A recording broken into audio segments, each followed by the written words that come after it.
Hello friends, welcome to बनाव prime. पिछले episode में हमने लियू बाई काबिलियत को देखा कि किस तरीके से उसने डोमाओ को अपने से डरा दिया है। और अब इसके बाद में सेकंड ब्रदर का नंबर है। हम ट्रेनिंग ग्राउंड का सीन देखते हैं जहाँ पर वो आराम से बैठा होता है, बाकी लोग ट्रेनिंग कर रहे होते हैं। तभी चेगिस के पास में आता है और उससे कहता है, तुम अक्सर ही ट्रेनिंग करते रहते हो, लेकिन तुम्हारे ब्रदर्स वो बिल्कुल भी ट्रेनिंग के अंदर बिल्कुल पार्टिसिपेट नहीं करते हैं। वो कभी भी खुद ताकतवर बनाना नहीं चाहते। ऐसा क्यों? गियोन कहता है वो इसलिए क्योंकि उनको ऐसा लगता है जो मार्शल आर्ट होता है वो 1v1 होता है, और अगर मैं मार्शल आर्ट सीख रहा हूँ तो उन्हें सीखने की जरूरत नहीं है, मैं उनको हर तरीके से डिफेंड कर लूंगा। इसलिए वो बाकी चीजों की ओर फोकस करते हैं। इसी के साथ ही जैली का मुंह बन जाता है। सोचने लगता है क्या शानदार जवाब है, अगर एक बंदे से ज्यादा अटैक करने के लिए आ गए तो ये क्या करेंगे। फिर वो इससे आगे पूछता है, वैसे तुमने अपनी ट्रेनिंग कहाँ तक की है, तुम्हारा सेल्फ डिफेंस कितना अच्छा है। गियोन बोलता है कुछ खास नहीं है, क्योंकि मेरे को सिखाने वाला कोई भी नहीं। इसी समय चैंगली अपने पास से इस बुक को निकालता है, आगे बढ़ाते बोलने लगता है, ये बुक काफी शानदार हो सकती है। ये वही बुक है जो कि चेंगली को पिछले एपिसोड के एंड में मिली थी। गियोन से पढ़ने लगता है, बुक काफी शानदार होती है, उसे इसके अंदर इंटरेस्ट भी आ रहा है। वो कहने लगता है जब कोई सोल्जर अपने पाँव पे खड़ा हुआ हो उस टाइम पर इस तरह के स्किल्स को यूज कर सकता है। इसके अंदर काफी सारी शानदार स्किल्स लिखी हुई है। आप जैसा एक इंसान जो कि जंगल के अंदर रहता हो उसके पास में इस तरह की बुक होना पहुंचता रहस्य में ही है। आपको ये बुक कहाँ से मिली?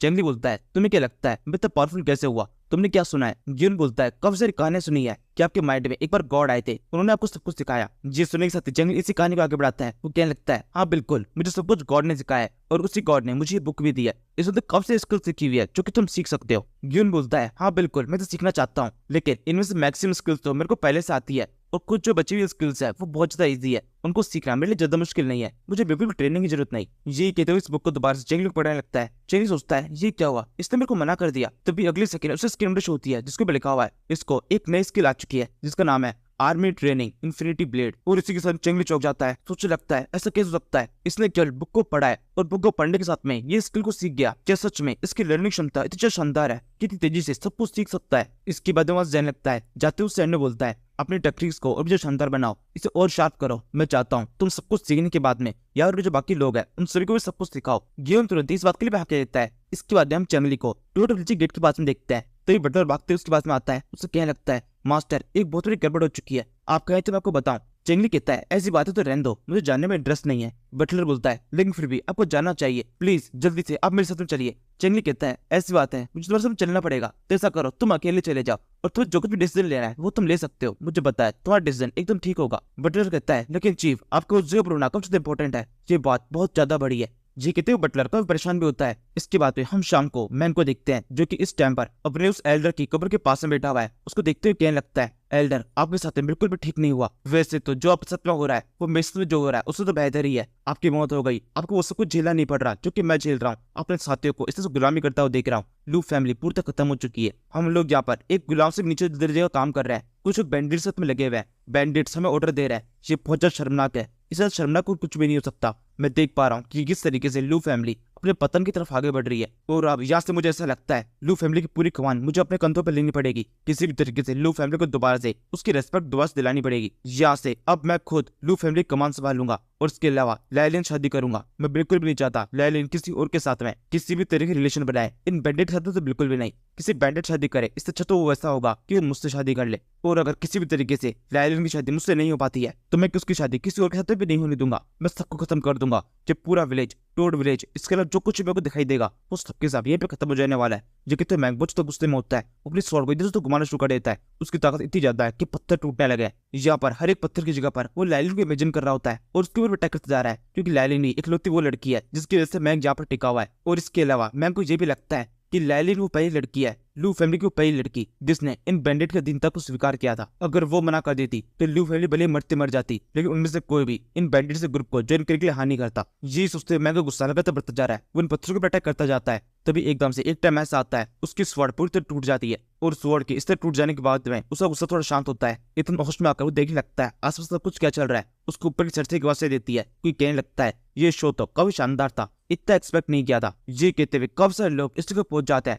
और इन लोगों के कपड़ों को देखकर ऐसा लग रहा है ये सारे बैंडिट्स है। इनमें से एक बंदा जो कि इनका लीडर है वो मैन की तरफ एक बैंडिट को फेंकता है। उसे कहने लगता है तुम्हारी स्किल काफी शानदार है, और स्किल को देखते हुए जिससे लगता है तुम्हारे ग्रुप में ज्वाइन कर सकते हो। जैसे नॉर्थ में हमारा ग्रुप है जिसका नाम है बारबेरियन डिवीजन। इस बैंडिट को लेकर उनके पास में जाना, वो तुम्हें जरूर से अपने ग्रुप के साथ शामिल कर लेंगे। हमारे ग्रुप के साथ शामिल होने के बाद में तुम्हारी स्किल काफी ज्यादा काम आएगी, और तुम खुद भी काफी ज्यादा स्किलवान बन जाओगे। हमारा ग्रुप तुम्हारी पावर को बढ़ाएगा, और इसके अलावा तुम्हारी आंखों में मुझे एक बदला दिखाई देता है। इस बदले में भी हम तुम्हें मदद कर सकते हैं। इस टाइम पर इस लीडर के साथ वाले बंदे से बोलने लगता है मुझे नहीं लगता हमें इसको ये मौका देना चाहिए। अगर ये वहां पर चला गया तो हमारी लोकेशन लीक हो सकती है। लीडर कहता है अब इससे कोई फर्क नहीं पड़ता, मैंने इसको मौका दे दिया है, इसकी स्किल मुझे काफी सही लगती है और अगर किसी तरीके से इसने हमारे साथ में कोई भी धोखा करने की कोशिश की तो हम देख लेंगे। ये कहने के साथ में ये सारे गुंडे यहाँ चले जाते हैं। इन्होंने पेंडेंट यहीं चीरों पटक दिया है। इसे देखते हुए मैं अगले सेकंड सोचता है टोड विलेज मैं तुम्हें छोड़ता हूँ, आज से मैं तुम्हारा हिस्सा नहीं हूँ। मैंने एक नए क्लेन को ज्वाइन कर लिया है और अब जब मैंने नए क्लेन को ज्वाइन कर लिया है तो पुराने क्लेन को खत्म करने का टाइम हो चुका है। ये सोचते हुए उस पेंडेंट उठाता है, आखिरी बार उस कब्र की तरफ देखता है और फिर दोबारा से टोड विलेज के अंदर लौट जाता है। यहाँ पर वो सीधे स्टोरेज में आता है। यहाँ पर इस जगह पर टोड विलेज ने अब तक जितना भी कुछ भी कमाया है वो सब कुछ रखा हुआ है। इसको देखते हुए बोलने लगता है ये सब कुछ अब नष्ट हो जाने वाला है। इसी के साथ वो एक जगह पर अपनी आग लगाता है। मैन की मशाल पूरी रेडी हो चुकी है। वो तो अच्छा लगता है यहाँ से आग लगाने की बात है, मैं तुरंत यहाँ से भाग जाऊंगा। इस तरीके से मैं अपना थोड़ा बहुत बदलाव तो ले लूंगा। मुझे पूरा यकीन है इन लोगों को इस आग को बुझाने में काफी लंबा टाइम लगने वाला है। ऐसा भी हो सकता है ये पूरा टोड विलेज आज के आज जल्द खत्म हो जाए। यही सोचते हुए मैन के चेहरे के ऊपर एक बड़ी स्माइल होती है। इस ड्राइवर पीछे की साइड से एक और रोशनी जगह पर दिखाई देती है। मैन जल्दी से पीछे मुड़कर देखता है, वहाँ पीछे की साइड में काफी सारे लोग खड़े हुए हैं। चेंगली भी यहाँ पर पहुंच चुका है और साथ में और भी बाकी सब लोग। लाइलिन भी इस जगह पर है। चेंगली कहता है तुम्हें यहाँ पर आग लगाने की परमिशन किसने दी? क्या तुम्हें नहीं लगता तुम गलत काम कर रहे हो? जल्दी से सारे सोल्जर्स एक्टिवेट, ये यहाँ से भागना नहीं चाहिए। इसी समय मैंग अपनी तलवार निकालकर जोर से चेंगली पर अटैक कर देता है। चेंगली भी इसकी जवाब है अपनी स्वॉर्ड निकाल लेता है और अब इसी के साथ में इन दोनों के बीच में एक काफी खतरनाक फाइट शुरू जाती है। दोनों एक दूसरे के ऊपर काफी तेज अटैक कर रहे होते हैं और फाइट को देखकर ऐसा लग रहा है दोनों एकदम बराबर क्या है। मैंग चेंगली से बोलने लगता है मैंने बचपन से कैसे लड़ाई लड़ी है, मैं तुम्हारी तरह किसी के पीछे छुपता नहीं हूँ। चेंगली अपने साथी को बुला लो, अगर तुम अपने साथी को नहीं बुलाया तो आज तुम मेरे हाथों से मारे जाओगे। ये कि तो मैंग अपने कैसे अटैक करने के बाद में अपने स्वord को बहुत जोर से घुमाता है। चेंगली पीछे तो कूदकर अटैक को डॉच करता है और साथ में ये चीज भी क्लियर हो जाती है कि चेंगली इस फाइट के अंदर थोड़ा कमजोर पड़ रहा है। तभी क्विनमैन इस फाइट में कूदता है, चिल्लाते बोलने लगता है चीफ अब कुछ भी करने की जरूरत नहीं है, इस फाइट को मैं संभालता हूँ। चेकी तो अपने स्पीयर से मैंग के ऊपर जोर से मारता है और मैंग इससे बचने के कुछ कर नहीं पाता। क्विनमैन सामने से कुछ भी नहीं जल्दी, उसके मुंह से कब सारा खून बहने लगता है और वो चल के इन बोरे में टकरा जाता है। उसकी बॉडी अभी पूरी तक कांप रही है। इतनी बुरी हालत होने के बावजूद भी वो यही सोच रहा होता है कि यहाँ पर इस जगह मर नहीं सकता हूँ, मेरे पास में बदले के लिए काफी कुछ है, मेरे को अपनी जिंदगी के अंदर काफी कुछ करना है, मैं इन सभी को खत्म कर देना चाहता हूँ। और अगर इस तरीके से मेरी मौत हो गई तो ये बिल्कुल भी ठीक नहीं होगा, ये मेरे लिए कब शर्म की बात होगी। मैं अपनी रेस्पेक्ट के लिए लड़ाई करता हूँ और अब इस तरीके से बिना रेस्पेक्ट के मर जाना ये मेरे लिए ठीक नहीं है। मैं किसी भी हालत में इस जगह पर तो मर नहीं सकता हूँ। यही सोचते हुए मैं दोबारा से एक फाइटर की तरफ खड़ा हो जाता है। वहाँ पे पड़ी हुई एक बोरी को जोरों उछाल देता है। इस गाता पर धूल छा जाती है, सब की आंखों में भर चुकी है, किसी कुछ दिखाई नहीं दे रहा। इसी टाइम पर मैन के लिए मौका है यहाँ से भागने का। इसका वो सही फायदा उठाता है, तेजी से भागना शुरू कर देता है। लेकिन इस टाइम पर मैन के लिए भागने की कोई जगह है नहीं। टूड विलेज के सारे रास्ते पूरी तरह बंद कर दिए गए हैं। उसकी खुद की फैमिली के लोग उसे ढूंढ रहे हैं क्योंकि सब कुछ में आ चुकी है। अगर यहाँ पर मैन जो कुछ करना चाहता था वो स्टोरेज में आग लगाने के बारे में सोच रहा था, अगर वो इसमें कामयाब हो जाता तो इस सबके सब मारे जाते। इनके उसमें खाने के लिए कुछ भी नहीं बचता और ये बात भी सब जानते हैं, सबसे इंपॉर्टेंट खाना होता है और जो भी खाने को प्रोटेक्ट करेगा पहले उसको प्रोटेक्ट करके उसे खत्म कर देना चाहिए बिना ये देखे कि वो किस फैमिली का है। यही सोचते हुए सबके सब कुछ गुस्सा होता है, किसी भी तरीके से वो मैंग को खत्म कर देना चाहता है। इसके बाद में हम इस जेल के अंदर डुमाओ को देखते हैं जो किस टाइम पर सोच रहा है ये सब किस तरह की आवाज आ रही है, बाहर क्या चल रहा है। डुमाओ को पूरी तरह अंदाजा नहीं हुआ है कि क्या हुआ है, लेकिन उसको एक चीज समझ में आ चुकी है कि बाहर कोई खतरनाक लड़ाई शुरू होने वाली है। इसी समय एक बहुत जोर से चीख सुनाई देती है। हम इसी समय इस विलेज के बाहर सीन देखता है कुछ सेकंड पहले का, जहाँ पर एक सोल्जर खड़ा होता है जो कि किस तरह से मैंग को ढूंढने की कोशिश कर रहा है। मैंग इस टाइम पीछे साइड में छुपा हुआ है, उसकी इस विलेजर की नजर पड़ चुकी है। ये विलेजर इसी की फैमिली का है, लेकिन वो बिल्कुल देर नहीं दिखाता। मैंग उछल के इस बंदे को जोर से अटैक करके उसको जान से मार देता है और इसी की जोरदार चीख सुनाई देती है। ये चीख क्वीनमैन ने भी सुन लिया। वो चिल्लाते बोलता है वहाँ उस तरफ जहाँ पर प्रिज्म है। और ये सुनने के साथ में चेंगली बुरी तरह घबरा जाता है। वो कहने लगता है ये क्या हुआ, वो प्रिज्म की तरफ क्यों जा रहा है, कहीं इस तो नहीं वो वहाँ पर डुमा को रिलीज करने की कोशिश कर रहा हो, जल्दी से उसको प्रोटेक्ट करो किसी भी तरीके से। अगर उसने डुमा को रिलीज कर दिया तो हमारे बहुत ज्यादा खतरा आ जाएगा, वो एक मॉन्स्टर है। वैसे अब इस सब के अंदर थोड़ी देर हो चुकी है, मैन के हाथों जा भी लग चुकी है। वो प्रिज्म की तरह एंटर करता है। डुमा अंदर की साइड में बैठा हुआ है, उसे देखते ही बोलता है क्या तुम यहाँ पर मुझे मारने के लिए आए हो, तुम्हारी आंखों को देखकर बिल्कुल वैसा नहीं लगता। मैन बोलता है तुम्हें बिल्कुल ठीक लग रहा है, मैं यहाँ पर तुम्हें फ्री करने के लिए आया हूँ, हमारे बीच में केवल एक डील होगी, तुम मुझे ऐसे बाहर निकालोगे, इसके बदले में मैं तुम्हें यहाँ से बाहर निकालूंगा। यहाँ से हम दोबारा से प्रिज्म के बाहर का सीन देखते हैं। प्रिज्म की डोर पूरी तरह लॉक हो चुका है, अंदर कोई एंटर नहीं कर सकता। चेंगली यहाँ पहुंच चुका है। इसके बाद पता चलता है वो गार्ड जो कि इस प्रिज्म के बाहर था वो भी जिंदा है। मैंग ने उसके ऊपर ज्यादा ब्रूटल अटैक नहीं किया था और अब तो ये होश में आ चुका है। चेंगली को सोच बताने लगता है कि किस तरीके से मैंग ने उसके ऊपर अटैक करके उसे चाबी छीन के अंदर चला गया और अंदर से खुद को लॉक कर लिया। ये कहानी चली रही होती है तो प्रिज्म गेट टूटता है। गेट तोड़ते हुए डुमा बाहर आता है। उसको देखने के साथ में सबसे डर जाता है। डुमा इस टाइम पे बिल्कुल घबराया हुआ नहीं है, उसके सामने काफी सारे लोग हैं जिससे उन्हें फाइट करनी है, लेकिन फिर भी बिल्कुल डरा नहीं होता है। चिल्लाते हुए बोलने लगता है चेंगली देखो मैं आ गया और अब तुम खत्म होने वाले हो, मैं बाहर निकल चुका हूँ और अब मैं फ्री हूँ। मैं तुमसे कहा था ना अगर किसी तरीके से इस जेल से बाहर निकल गया तो तुम्हें मार दूंगा। इस धमकी को सुनकर चेंगली बहुत ज्यादा घबरा जाता है। चिल्लाते हुए अपने सरस्वती से बोलता है सबके सब पीछे हट जाओ, कोई भी हीरो बनने की कोशिश नहीं करेगा, मैं नहीं चाहता हमें तो कोई मारा जाए। अगर कोई इसके पास भी गया तो ये तुरंत ही उसे जान से मार देगा। डूमाओ कहता है बहुत अच्छे, तूने बिल्कुल ठीक पहचाना। अगर कोई मेरे पास में आया तो मैं उसको जान से मार दूंगा, लेकिन मैं भी तुम्हारे पास में आकर तुम्हें जान से मार सकता हूँ। ये कहते डूमाओ उस जेल गेट को और भी बुरी तरह तोड़ने लगता है। उफरा की बोलता है पिछली बार जब हमारी फाइट हुई थी उस टाइम मैं नशे में था तो ठीक ठीक से फाइट नहीं कर पाए, लेकिन इस बार मैं देखना चाहता हूँ तुम्हारी ताकत कितनी ज्यादा है। ये कहते हुए वो उस गेट को उठा लेता है। इसके पास में अपन के नाम पर कुछ और है तो नहीं, तो इसलिए गेट का यूज करने वाला है। इस टाइम पर क्वीनमैन अपने स्पिरिट के साथ में से जोर से अटैक करता है। डूमाओ इस गेट से अटैक को ब्लॉक कर लेता है। फाइट आगे बढ़ती है। क्वीनमैन को दोबारा से डूमाओ पे अटैक करने का मौका मिलता है। इस बार वो उसके पांव पे अटैक करता है। डूमाओ उछल के इस बार अटैक को डॉच कर लिया है। उसने इतनी बारी गेट उठा रखा है और इस गेट को लेकर वो काफी ऊंची जंप लगा लेता है और फिर इस गेट से जोर से क्वीनमैन के ऊपर अटैक करता है। क्वीनमैन साइड में करेक्टर को डॉच कर लेता है। इसी से हम देखते हैं चेंगली ने इन्हें कुछ सेकंड के अंदर अपने काउंसिल आर्चर्स को यहाँ पे रेडी कर लिया है। वो चिल्लाते हुए डूमाओ से बोलता है डूमाओ वहीं पे रुक जाओ वरना अभी तुम्हारी बॉडी के अंदर कई सारे छेद कर दिए जाएंगे। क्वीनमैन जल्दी से पीछे हटो, आर्चर्स तैयार, अटैक। चेंगली की तकनीक के साथ में जितने भी आर्चर्स होते हैं वो सब के सब अपने एरोस को फायर करना शुरू करते हैं। डूमाओ ने अपने पास जो गेट था अब उसको एक शील्ड की तरह ले लिया है। सारे एरो केवल उसके ऊपर टकरा कर रह जाता है। डूमाओ बच जाता है, लेकिन ये टेक्निक केवल कुछ सेकंड के लिए काम करती है। एरो चारों तरफ से आ रहे हैं और ये शील्ड पूरी तरह से बचा नहीं सकती। कुछ तीर सीधे आकर उसके मुंह पर टकराने लगता है, मुंह के ऊपर कट लगने लगा है। इसी के साथ में डूमाओ को इसके साथ जाता है। यहाँ पर इस तरीके से इतने सारे लोगों से एक साथ में लड़ना एकदम बेवकूफी होगी, उसे से पीछे हटना पड़ेगा। वो मैंग से कहता है पीछे हटते रहो। इसी समय अचानक से मैंग को कुछ होता है, उसका काफी सारा खून बह चुका है। इस चीज से वहीं पे बेहोश जाता है। डूमाओ उसे संभालता है और पीछे तरफ हटना शुरू कर देता है। चेंगली की सारी सिपाही थे जिसको पीछा कर रहे हैं, लेकिन चेंगली ने ये भी ऑर्डर दे रखा है कि उससे ज्यादा पास में जाने की कोशिश मत करना, एकदम सही मौका देखकर ही उस पर अटैक करना और साथ में किसी भी तरीके से उसे माउंटेन से बाहर निकलने से रोकना है। लेकिन डूमाओ के सामने इससे कुछ काम नहीं करता। वो किस तरह किस तरीके से टोटली से बाहर निकलने में कामयाब हो जाता है। उसके पांव के अंदर एक तीर लग चुका है, लेकिन फिर भी वो किस तरह से आगे बढ़ता जा रहा है। उसने मैंग को बिठा रखा है, लेकिन अपनी शील्ड छोड़ दी है। अभी भी वो माउंटेन पर ही है। रात का समय है। वो माउंटेन पे आगे बढ़ता जा रहा है। आगे की तरफ एक क्लिफ का एरिया है। इनके पास में आगे बढ़ने के लिए कोई भी जगह नहीं है। इस टाइम तक मैंग को भी हो चुका होता है। चेंगली इसके ठीक पीछे है। वो इनसे बोलने लगता है डूमाओ तुम्हारे पास कोई रास्ता नहीं है, तुम यहाँ से भाग नहीं सकते हो। अब तुम्हारे पास केवल एक ही रास्ता है, हमें ज्वाइन कर लो। अगर तुम हमें ज्वाइन कर लोगे तुम्हें वो सब कुछ मिलेगा जो कि तुम चाहते हो। खाने के लिए काफी कुछ, मीट, शराब, जो कुछ भी तुम चाहिए वो सब कुछ हम तुम्हें देंगे, लेकिन बस इसके बदले में तुम्हें ज्वाइन करना पड़ेगा और हमारे साथ में लॉयल रहना पड़ेगा। डूमाओ कहता है चेंगली तुम्हारी ये टेक्निक मुझ पर काम नहीं करेगी। तुम्हें क्या लगता है मैं कोई जानवर हूँ तो ये खाने की जैसे तुम्हारे चिंता को स्वीकार कर लूंगा?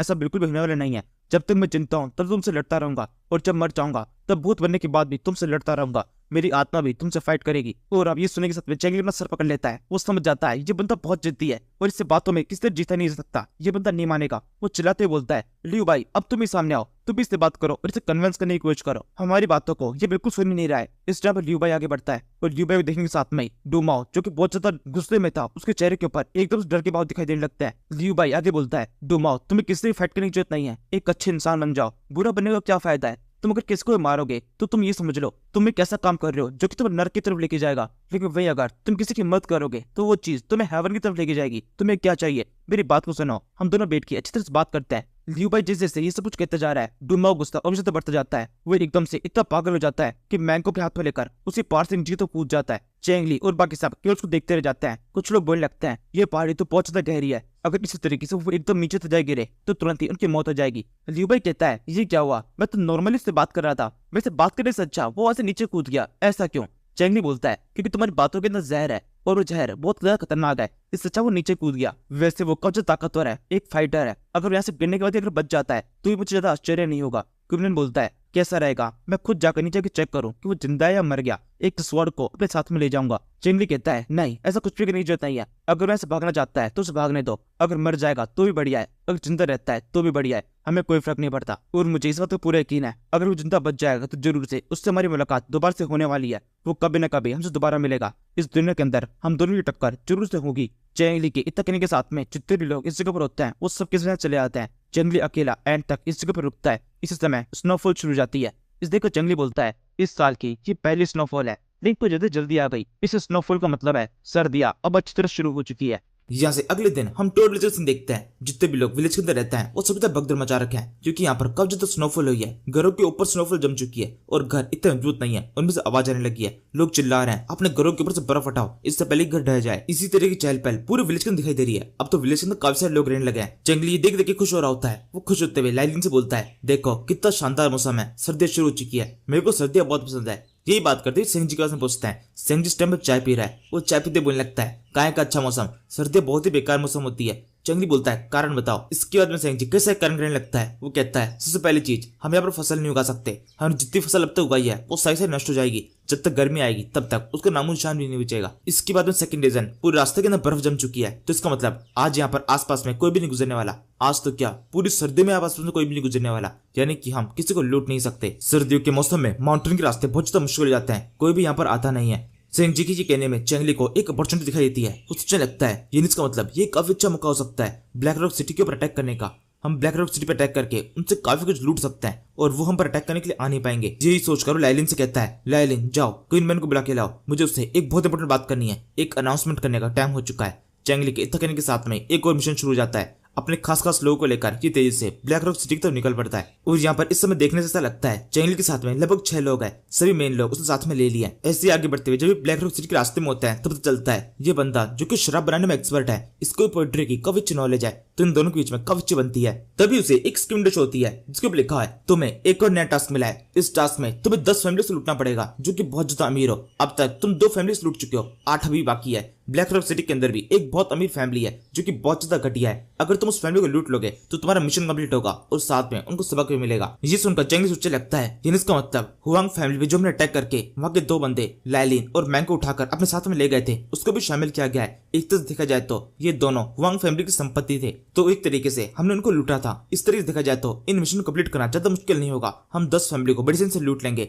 यहाँ से हम ब्लैक रॉक सिटी जा रहे हैं, वहां भी मुझे थोड़ा अलग सा अंदेशा हो रहा है। ये सोचकर चेंगली क्वीन मैन को पास से बुलाता है, उससे पूछने लगता है क्वीन मैन यहाँ से ब्लैक रॉक सिटी कितनी दूर है। क्वीन मैन बोलता है लगभग 1 घंटे की दूरी पर। वैसे हम यहाँ से सीधे ब्लैक रॉक सिटी नहीं जा रहे हैं, ब्लैक रॉक सिटी के अंदर एंटर करने से पहले पास में एक मंदिर आएगा, एक बुद्धा टेम्पल, वहां पर हम कुछ देर आराम करेंगे और फिर उसके बाद में ब्लैक रॉक सिटी में एंटर करेंगे। चेंगली को क्वीन मैन का ये सुझाव काफी ठीक लगता है और फिर इसके बाद ये लोग आगे बढ़ते जाते हैं। सामने की तरफ टेम्पल दिखाई दे रहा है और टेम्पल के अंदर हल्की सी लाइट आ रही है, इसका मतलब अंदर आग जली हुई है, कोई है जो कि अंदर बैठा हुआ है। और ये चीज बिल्कुल नॉर्मल नहीं है, इस मौसम के अंदर ये टेम्पल अक्सर ही खाली रहता है, अंदर कोई भी नहीं होता। तो क्वीन मैन चेंगली सवाल करने लगता है हमें क्या करना चाहिए, अंदर टेम्पल के अंदर पहले से कोई है क्या, हम अंदर जाएं या फिर कुछ और करें। चेंगली कहता है यहाँ पर आराम करने के लिए इससे अच्छी और कोई जगह मिल नहीं रही है, मुझे लगता है हमें जाकर चेक करना चाहिए वहां पर है कौन। इसके बाद में केवल चेंगली और क्वीन मैन दोनों इस टेम्पल के पास में आते हैं। चेंगली देरी तक एंटर करता है, क्वीन मैन को बाहर रुकने के लिए कहता है। जैसे ही लोग अंदर आते हैं वहां पहले से आग बुझ चुकी होती है, कोई भी वहां पर नहीं है। और इसका मतलब एक चीज क्लियर है, अंदर जो कोई भी था वो बुरी तरह डर चुका है और किसी से छुप गया है। चेंगली चिल्लाते हुए बोलने लगता है जो कोई भी यहाँ पर है जल्दी से मेरे सामने आ जाओ,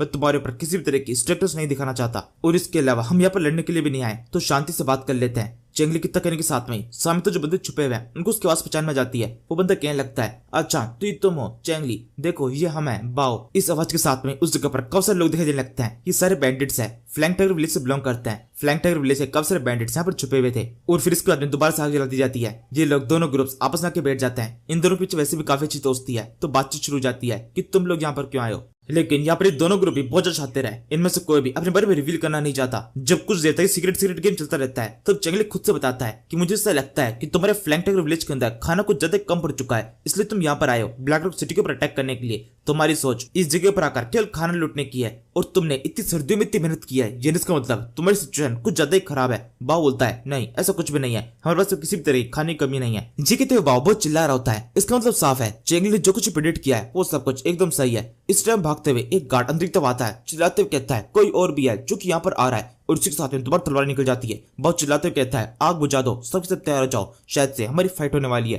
कोई और भी है जो कि इस तरफ आ रहा है। ये सब कुछ कहते हुए पूरे फ्लैंक टाइगर विलेज के अंदर जैसे हथौड़ी से मच जाती है। तभी चेंगली अकेला भाग की तरफ आता है और फिर सबसे कहता है शांत हो जाओ, कोई खतरा नहीं है, वो देखो वो कौन है। इसके बाद सबके सब शांत होकर देखते हैं, वहां सामने तरफ साइड लड़कियां हैं, ये वुल्फ लेडीज है जिनको ये वुल्फ लेडी खुद से लीड कर रही है। और सबकी तरह इनको भी पता है कि हम बाहर की साइड में ये बुद्धा टेम्पल है जहाँ पर आराम किया जा सकता है। ये सोचकर ये भी यहाँ पर आराम करने के लिए आ जाती है और यहाँ पर नजर पड़ती है चेंगली और बाव के ऊपर। उन्हें देखकर कहने लगती है तुम दोनों भी यहाँ पर हो, यहाँ पर इतने बड़े बड़े 2 बैंडेड ग्रुप यहाँ क्या कर रहे हैं। इसी तरीके से कुछ मिनटों की बात में सभी ग्रुप आपस में अपने अलग हो जाते हैं। अपने अलग जाके बैठने के बाद में चेंगली अपना खाना पकाने लगता है, क्वीन मैन भी उसके साथ में ही है जो कि उसे थोड़ी सी वाइन ऑफर करता है। चेंगली कहता है नहीं अभी मेरा पीने का मन नहीं है, लेकिन बाकी सबको पिला देना। ये कितने चेंगली इस टाइम पर आग के ऊपर कोई चीज पका रहा है। ये देखकर बाबू बोलने लगता है ये तुम्हारे पास में क्या है, ये किस तरह खाने की चीज है, पहले कभी नहीं देखी। चेंगली कहता है ये एक बहुत ही स्पेशल ब्रेड है जिसके अंदर हमने मीट का भी यूज किया है, ये बहुत स्वादिष्ट होती है और बहुत ज्यादा न्यूट्रिशियस भी। वैसे तुम लोग खाने के लिए क्या है। इस टाइम वुल्फ लेडी एकदम शांत होती है, वो अपना कुछ खाना को एंजॉय कर रही है। बाव को इस टाइम पर बहुत ज्यादा भूख लग रही है,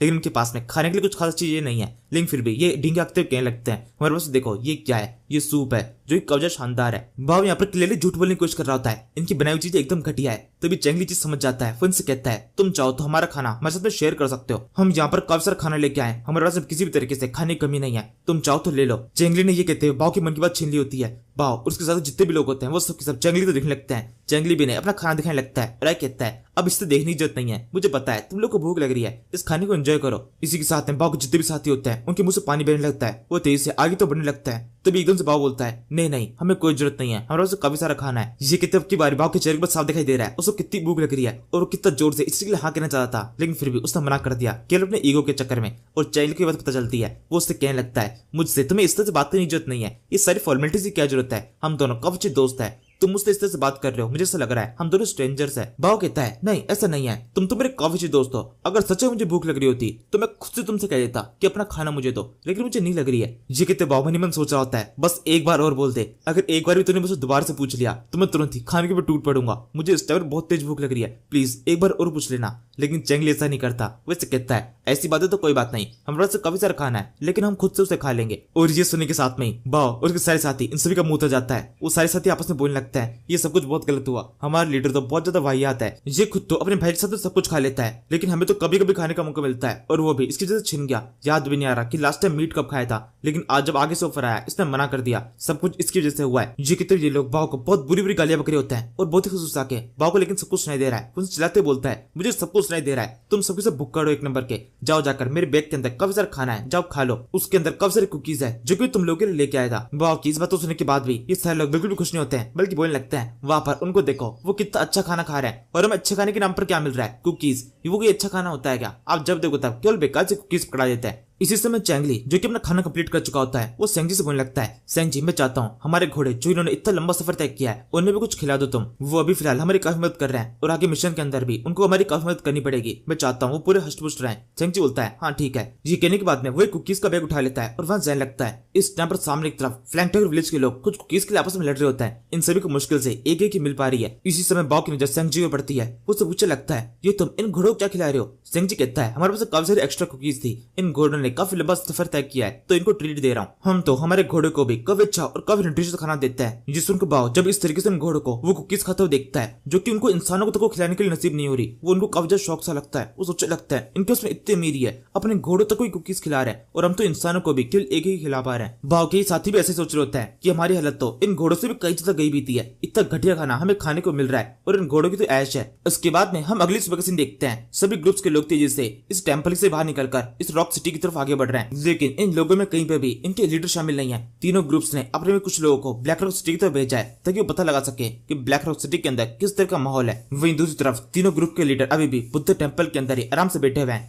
चेंगली, बाव और वुल्फ तीनों यहीं पर है। वुल्फ को यहाँ पर इंतजार करते हुए एक शानदार आइडिया आता है, उसके अंदर कुछ डाइस है, वो आगे बढ़ते बोलने लगती है कैसा रहेगा हम इंतजार करते वक्त कुछ खेल लें, इस तरीके से हमारा अच्छा टाइम पास हो जाएगा। चेंगली बोलता है लेकिन इस तरह गेम के अंदर अक्सर ही कुछ न कुछ दाव पे लगाना पड़ता है, लेकिन वैसे तो कुछ भी नहीं है। तभी वुल्फ एक रोमांटिक अंदाज में चेंगली के पास में आती है और उससे कहने लगती है नहीं, इस गेम के अंदर हम पैसों को नहीं बल्कि अपनी लाइफ को दाव पे लगाएंगे, मतलब ये कुछ इस तरह से होगा अगर तुम जीतते हो तो मैं तुम्हारे लिए अपनी पूरी लाइफ के अंदर कोई एक चीज करूंगी, वहीं अगर मैं जीतती हूँ तो तुम्हें कुछ करना पड़ेगा। चेंगली कहता है हाँ ये कुछ ठीक लग रहा है, मैं इस तरीके से पार्टिसिपेट कर सकता हूँ, चलो खेलते हैं। इस टाइम बाव बोलता है नहीं ये शायद बिल्कुल भी ठीक नहीं है और तुम ऐसा प्रिटेंड मत करो कि मैं यहाँ पर नहीं हूँ, अगर तुम्हें मुझे भी खिलाना है तो नियम थोड़े से बदलने पड़ेंगे। इस टाइम पर बाव का ये कहना काफी शानदार होता है क्योंकि उसने एक बहुत ही गलत नियम को बदल दिया है। अगर ये लोग इस तरीके से अपनी लाइफ की चीजों को दाव पे लगा देते तो काफी खतरनाक हो जाता, लेकिन बाव नियम बदल के रखता है कि इनके पास में लिमिटेड वाइन है, जो कोई भी गेम में जीतेगा उसको एक्स्ट्रा वाइन पीने का मौका मिलेगा। ये कहते हुए बाव की थोड़ी जीत करने के बाद में ये लोग इस नियम के लिए मान जाते हैं। गेम शुरू होता है और इस गेम के अंदर पूरी तरीके से ये वुल्फ काफी शानदार लीड में होती है, इसने काफी ज्यादा शराब पी लिया है और बाकी दोनों लोग सूखे ही रह गए। इसी तरीके से कुछ देर के अंदर शराब खत्म हो जाती है। चेंगली सोचने लगता है अच्छा हुआ इस गेम के नियम बदल दिए गए थे,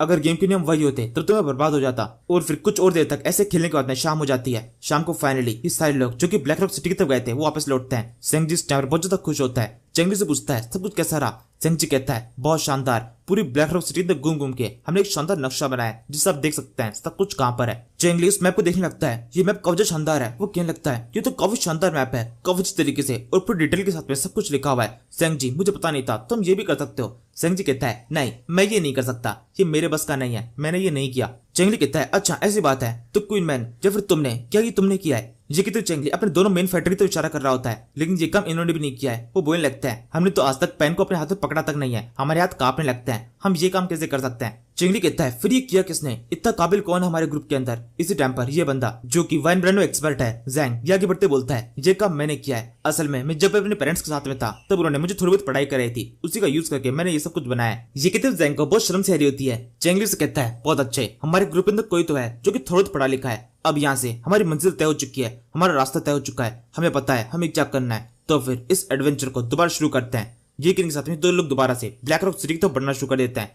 और कुछ दिन बीत जाते हैं। ब्लैक रॉक सिटी के अंदर ये अच्छी तरह पहुंच चुके हैं, इन्होंने एक घर भी ले लिया है जहाँ पर ये रुक गए और अभी इस टाइम पर ये 3-4 दिन चेंगली की प्लानिंग क्या है। इस टाइम पर वो किसी भी तरीके से कोई मूवमेंट करने की कोशिश नहीं करता, लेकिन एक दिन एक मूवमेंट दिखाई देती है। कुछ लोग भागते बंदे की तरफ आते हैं, ये फ्लैंक टाइगर विलेज के लोग हैं, इनके हाथ में कुछ पैम्पलेट्स वगैरह है। अंदर आते वक्त ये बंदा अपने लीडर बाओ से बोलने लगता है देखिए ये सब कुछ क्या है। असल में इस समय ब्लैक रॉक सिटी के अंदर ये तीनों ग्रुप्स के लीडर एक साथ में एक ही घर के अंदर रह रहे हैं। बाओ इस टेम्पलेट को पढ़ते हुए बोलने लगता है ये क्या बकवास टेम्पलेट है। असल में इस टेम्पलेट के अंदर लिखा हुआ है कि टोड विलेज का लीडर जो कि बहुत ज्यादा खतरनाक, खूंखार और उसे अपने साथ के लोगों को बहुत ज्यादा पसंद करता है, उसने एक बहुत शानदार अनाउंसमेंट किया है। वो चाहता है गरीबों के साथ में अच्छा बिहेव किया जाए। इस वजह से इस सिटी के अंदर ऐसे बहुत सारे लोग हैं जो कि बहुत अमीर है, जो गरीबों का खून चूसते हैं, इसलिए उन लोगों को धमकी दी जाती है कि उस सभी लोग अपने पास जितना भी पैसा है, जितना भी उन्होंने ब्लैक मनी अब गरीबों को लूट लूट के इकट्ठा की है, उस सारे को खर्च कर दे, उन सारे को गरीबों में बांट दे। अगर ऐसा नहीं किया जाता है तो फिर उनके ऊपर अटैक करके उनका सब कुछ उनसे लूट ले जाएगा, उनको जान से मार दिया जाएगा, उनको सजा मिलेगी। इसी धमकी को इस टेम्पलेट के अंदर काफी शानदार तरीके से और काफी बोल्ड वर्ड्स में लिखा होता है। ये देखकर बाओ बोलने लगता है ये क्या बकवास है, क्या तुम पूरी सिटी को लूटना चाहते हो, और अगर तुम ऐसा करना भी चाहते हो तो ये सब कुछ छुपके करना चाहिए, एकदम शांति से। इस तरीके सबको बताकर धमकी देकर करने का क्या मतलब बनता है। चेंगली कहता है असल में मेरा प्लान कुछ और है, मैं यहाँ पर पैसों के लिए नहीं आया। बाओ कहता है पैसों के लिए नहीं आया, इसका मतलब क्या है, हम बैंडिट्स हैं, हम और किस चीज के लिए आएंगे। चेंगली कहता है और भी बहुत चीजें होती है जो काफी इंपॉर्टेंट है, जैसे कि मेरी रेस्पेक्ट, मैं यहाँ पर अपनी रेस्पेक्ट के लिए आया हूँ, एक फ्रेम के लिए। मेरे को ब्लैक रॉक सिटी के अंदर भी अपना एक काफी शानदार फ्रेम चाहिए। मैं चाहता हूँ ब्लैक रॉक सिटी के अंदर रहने वाला बच्चा बच्चा तक मेरा नाम जानता हो, उन सभी को पता हो कि टोड विलेज के लीडर कौन है और वो कितना खतरनाक है। यहाँ से हम एक रेस्टोरेंट का सीन देखते हैं जहाँ पर कुछ नकाबपोश लोग बैठे हुए हैं, इनमें से एक दूसरे बोलने लगता है आप देख सकते हैं ये सारे टेम्पलेट्स, इस टाइम पर पूरी सिटी के अंदर इस तरह के टेम्पलेट्स बैठे हुए हैं और काफी लोग डरे हुए हैं। दूसरा बंदा बोलता है वैसे क्या इसमें डरने वाली कुछ बात है भी, क्या ये टोड विलेज का लीडर कुछ खतरनाक है। पहला बंदा बोलता है हाँ बिल्कुल ये बहुत खतरनाक है, इसके बारे में कई सारी कहानियां फैली हुई है। टोड विलेज का लीडर इतना खतरनाक है कि एक बार 1000 सिपाहियों की एक बहुत बड़ी सेना ने उसके विलेज को प्रोटेक्ट कर दिया था और उसने अकेले अपने दम पर पूरे विलेज को बचाया। अपने विलेज के अंदर कुछ 5-6 लोगों की मदद से पूरी सेना को खत्म कर दिया था। ये खबर एकदम सच्ची है क्योंकि वो जो सिपाही थे वो ब्लैक रॉक सिटी से बिलोंग करते थे। अब ऐसा तो नहीं हो सकता कि ब्लैक रॉक सिटी के अंदर इसी तरह गलत अफवाह फैल रही होगी। दूसरा बंदा बोलता है जेनिस का मतलब एक बात तो पूरी तरह पक्की है, वो जो माउंटेन बैंडिट्स है वो बहुत ज्यादा चालाक है और उनके अलावा उनके पास जो स्किल्स है वो भी काफी शानदार है, क्योंकि ब्लैक रॉक सिटी की जो सेना है उसके अंदर काफी सारे एलिट सोल्जर्स है। लेकिन फिर भी मुझे ऐसा लगता है ये सारी चीजें एकदम बकवास है। किसी माउंटेन बैंडिट के अंदर इतनी हिम्मत नहीं हो सकती कि ब्लैक रॉक सिटी के अंदर एंटर करके उसको इतनी बड़ी धमकी दे सके। लेकिन फिर भी अगर ये सच है मैं एक बार जरूर से टोड विलेज के लीडर से मिलना चाहूंगा अपनी जिंदगी में। अगर मैं उससे मिल पाया तो बहुत बड़ी बात होगी। ये बंदा इतना कहता है कि तभी अगले सेकंड जैसे ऊपर वाला इसकी इच्छा को कबूल कर लेता है। इसके सामने एक तरफ चेंगली बैठा हुआ है जिसने की सारी बातों को सुन लिया है। वो चिल्लाते बोलने लगता है देखो ये सही हरकत नहीं है, तुम इस तरीके से टोड विलेज के लीडर की इससे इंसल्ट नहीं कर सकते, तुमने भी जो कुछ भी कहा इससे उसकी इंसल्ट हुई है। ये सुनकर इस बंदे के साथ वाले बंदा काफी ज्यादा गुस्सा आता है, वो चिल्लाते हुए टक्कर आगे बढ़ता है। तभी दूसरा बंदे से रोकता है और फिर कहता है तुम इस तरीके से टोड विलेज के लीडर को सपोर्ट करने की कोशिश कर रहे हो, क्या तुम उसको जानते हो, तुम्हारे साथ में कोई रिलेशन तो नहीं। चेंगली बोलता है नहीं कुछ खास रिलेशन नहीं है, लेकिन मैं उसको थोड़ा बहुत जानता हूँ, मैंने उसके बारे में काफी कुछ नाम सुना है, लोग उसकी काफी तारीफ करते हैं, वो कई तरीके से लोगों की मदद करने की कोशिश करता है, वो बहुत हैंडसम है, बहुत काइंड है और इसके अलावा उसकी ख्याति चारों तरफ फैली हुई है। वो जा कहीं भी जाता है वहां पर खुशहाली फैल जाती है और इसके अलावा मेरे मन में उसके लिए बहुत ज्यादा रेस्पेक्ट है जो किसी तरह से कम नहीं हो सकती। अगर मेरे सामने कोई इसकी इंसल्ट करेगा तो मुझे बहुत ज्यादा गुस्सा आ जाता है। तभी वो बंदा बोलता है लेकिन मैंने तो उस लीडर के बारे में काफी सारी अजीब सी बातें सुनी है कि वो लोग इंसानों को खाते हैं और इसके अलावा किसी को भी अटैक कर देते हैं, बहुत ब्रूटल है, जो कोई भी के आसपास में आता है उनको लूट लेते हैं। चेंगली कहता है तुमने ये सब कुछ सुना है और मैंने ये सब कुछ फील किया है तो दोनों के अंदर फर्क है।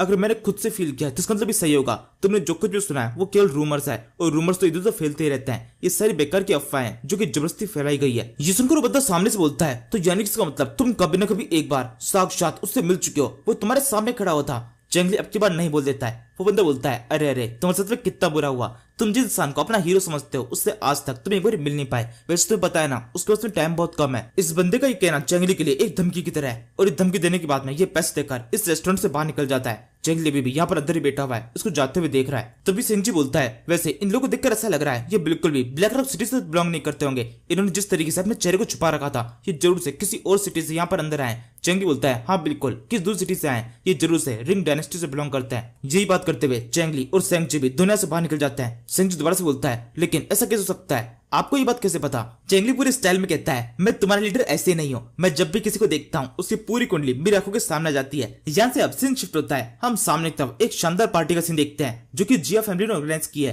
अपने बेटे की शादी खुशी में। चेंगली के पास काफी सारा पैसा है, लेकिन फिर भी कुछ चिंती हरकतें हैं जो कि वो छोड़ता नहीं है। अंदर एंटर करने के लिए इन्विटेशन कार्ड होना चाहिए, लेकिन जो ये गार्ड बार की तरफ खड़े हुए हैं इनको अगर थोड़े से कॉइन दे दी जाए तो भी एंट्री की परमिशन दे रहे हैं। यहाँ पर ये गार्ड बहुत ज्यादा भूखे रंगे हैं, इनको कोई फर्क नहीं पड़ता अगर कोई बैंडिट भी अंदर घुस जाए, अंदर जाकर मार्केट बचा दे, इनको मतलब नहीं है, इनको अपने पैसे मिल जाने चाहिए। चेंगली ने भी इस तरीके यूज करके अपने कब्जर साथियों को अंदर एंट्री दिला दी है। अंदर एंटर करते वक्त चेंगली इनसे को बताने लगता है जो क्वीन मैन है वो पहले से इस पार्टी के अंदर एंटर कर चुका है। सेंगजी कहता है, क्या कह रहे हैं आप, उसके ऊपर तो एक बहुत बड़ा इनाम है, वो इस तरीके से बिना मुंह को छुपाए अंदर एंटर कैसे कर सकता है? चेंगली कहता है, क्या तुमने अभी तक हमारी तरफ देखा? हमने क्या अभी एक बार अपना मुंह छुपाया है? यहाँ पर हमें अपना मुंह छुपाने की कोई भी जरूरत नहीं है। वैसे भी हमने 6 महीने पहले यहाँ पर कोई घटना की थी, उसको एक बहुत लंबा टाइम बीत चुका है। मुझे नहीं लगता यहाँ पर कोई भी ऐसा बंदा होगा जो कि मेरे शक्लों को पहचानता होगा। कोई भी दिक्कत नहीं है, यहाँ पर हमारे ऊपर किसी तरह रिस्क नहीं आने वाला। इस पार्टी के अंदर हम शानदार एंजॉय करने वाले हैं। सेंगजी कहता है, अच्छा ऐसी बात है, अब तो बस आप देखिए हम किस तरीके से यहाँ पे एंजॉय करते हैं। ये के साथ में सेंगजी तेजी से खाने के ऊपर टूट पड़ता है, तेजी से उसने मीट खाना शुरू कर दिया है। चेंगली से कहता है, इस तरह से कैसे खा रहे हो जानवरों की तरह, क्या तुम्हें खाना पहले कभी खाने को नहीं मिलता? हम क्यों तुम्हें टोड विलेज के अंदर एकदम भूखा रखते हैं? सेंगजी कहता है, क्या कह रहे हो आप मुझे काफी अच्छा खाना खाने को देते हैं, लेकिन 3-4 दिन जो कि हम सफर में निकले हुए थे अब तक कभी भी हमें गर्म खाना खाने को नहीं मिला, आपने केवल ठंडा खाना खिलाया। और इसके अलावा ये जो खाना है इसकी क्वालिटी भी थोड़ी ज्यादा शानदार है, मेरे को ये खाने का बहुत मन कर रहा है। ये सुनने के साथ ही चेंगली समझ जाता है इनको समझाने कुछ फायदा नहीं है, इनकी आदतें खराब हो चुकी है और ये सुधर नहीं सकती। इसके बाद में वो लुबाई को देखता है, लुबाई की आदत भी सेम ऐसी है, उसने मुंह में खाना भर रखा है, इसके बावजूद भी जबरदस्ती और भी कौन सा खाना अपने मुंह में भरने की कोशिश कर रहा है। तो पीछे के साइड में कुछ गेस्ट बैठे होते हैं जिनका ध्यान इनकी तरफ जाता है, उनसे पूछने लगता है, आप लोग किस सिटी से बिलोंग करते हैं? क्या उसके अंदर बिल्कुल खाना नहीं है? कहीं ऐसा तो नहीं आपकी सिटी के अंदर कोई अकाल पड़ा हो, इस वजह से यहाँ पर आप खाना भरने के लिए आए ताकि अपने घर जाकर जुगाली करके अपनी फैमिली को खाना खिला सके? चेंगली से कहता है, अपना वो बंद रखो और अपने काम से काम रखो, हमें मत सिखाओ हमें क्या करना है, और ये तुम्हारे बाप का नहीं है जो कि हम तुम्हें यहाँ पे खा रहे हैं। चेंगली का ये एक जॉब इन लोग का मुंह पूरी तरह बंद कर देता है और शायद से लोग सोच भी होते हैं कि अब लड़ाई करनी चाहिए, लेकिन इसी टाइम पर दुल्हन करने का टाइम हो जाता है। सबका ध्यान दुल्हन की तरफ चला गया है और ऑब्वियसली इस दुल्हन ने अपना पूरा चेहरा ढक रखा है, कोई देख नहीं सकता इसकी शक्ल कैसी है। चेंगली को सोचने लगता है, कितनी सुंदर लग रही है, काश मैं इसकी शक्ल देख पाता। वैसे अब तो इस तरह की बातें मुझे शोभा नहीं करती है, कुछ टाइम के अंदर मेरी भी शादी होने वाली है, मुझे इस तरीके से दूसरी लड़की की तरफ देखना नहीं चाहिए। इस टाइम पीछे सर से एक बोचर से आवाज आती है, कुछ चिल्लाते कहता है, रुको, किसी भी हालत में ये शादी नहीं हो सकती, मैं इस शादी को होने नहीं दूंगा। इस बंदे का नाम जीका ही है और साथ में जो दुल्हन है वो भी इस बंदे को जानती है, कुछ सही चल रहा है। वो चिल्लाते कहने लगती है, जीका तुम जहाँ पर, इसी के साथ बाकी लोग इसको देखते हैं, वो चिल्लाते हैं, जीका तुम्हारी हिम्मत, जहाँ पर शादी के अंदर एंटर कर गए, तुम्हें यहाँ पर आने से मना किया गया था। वैसे यहाँ पर कुछ ऐसे लोग भी है जो कि इस बंदे को ठीक से जानते नहीं है, वो सवाल करने लगते हैं, ये बंदा है कौन? दूसरे लोग बताते हैं असल में इसका नाम लुओ जीकाई है जो कि लुओ फैमिली से बिलोंग करता है। कुछ टाइम पहले तक लुओ फैमिली का जो शानदार थी,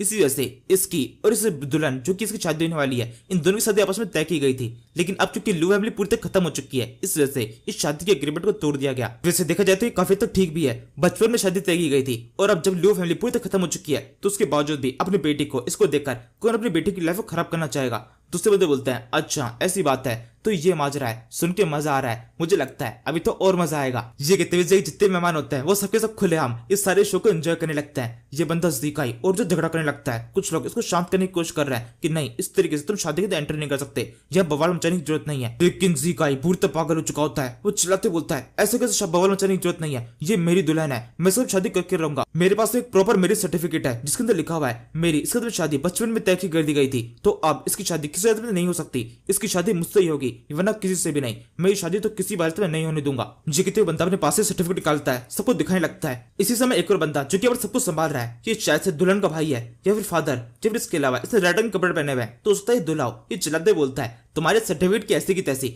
इसको उठाओ और यहाँ से बाहर फेंको। इस आदमी को दोबारा से मेरी शादी के अंदर कहीं भी देखना नहीं चाहता हूँ, मैं नहीं चाहता इसके ऊपर कभी भी दोबारा से मेरी दोबारा नजर पड़े। कि सुनने के साथ में कुछ लोग इसको उठाकर भागी तक फेंकने लगता है। ये बंदा चिल्लाते बोलता है, नहीं मैं ऐसा नहीं जाऊंगा, शादी तो किसी हालत में नहीं होगी। ये सुनने के साथ में ये लोग जो कि अब तक इसको शांति से उठाकर भागी तक फेंक रहे थे, एकदम से गुस्सा आ जाता है। वो इसको पीटना शुरू कर देते हैं, जोर जेन पटकते हैं और सबको लगातार जेन पटकते ही जाते हैं। इसके मुंह से खून में लगता है। उफरा के बोलते हैं, अच्छा ऐसी बात है, तुम शादी रोकोगे, अब देखते हैं तुम क्या करते हो। यह तुम्हें पता है ना, तुम यहाँ पर हमारी शादी के बीच में हो। ये जिसकी शादी हो रही है ये जिया फैमिली से बिलोंग करता है। तुम्हारी हड्डियां टूट जाएगी, तुम्हारी बॉडी का पूरी तरह चूरा कर दिया जाएगा और उसके अंदर चूरा कहाँ उठ जाएगा कुछ पता भी नहीं चलेगा। इसी समय एक बहुत बड़ी बात रिवील होती है। जीका चिल्लाते बोलता है, जिया वो यानी कि वो बंदा जो कि शादी के अंदर दूल्हा है और जिसने रेड रंग के कपड़े पहने हुए थे, तूने मेरे साथ में बिल्कुल भी ठीक नहीं किया।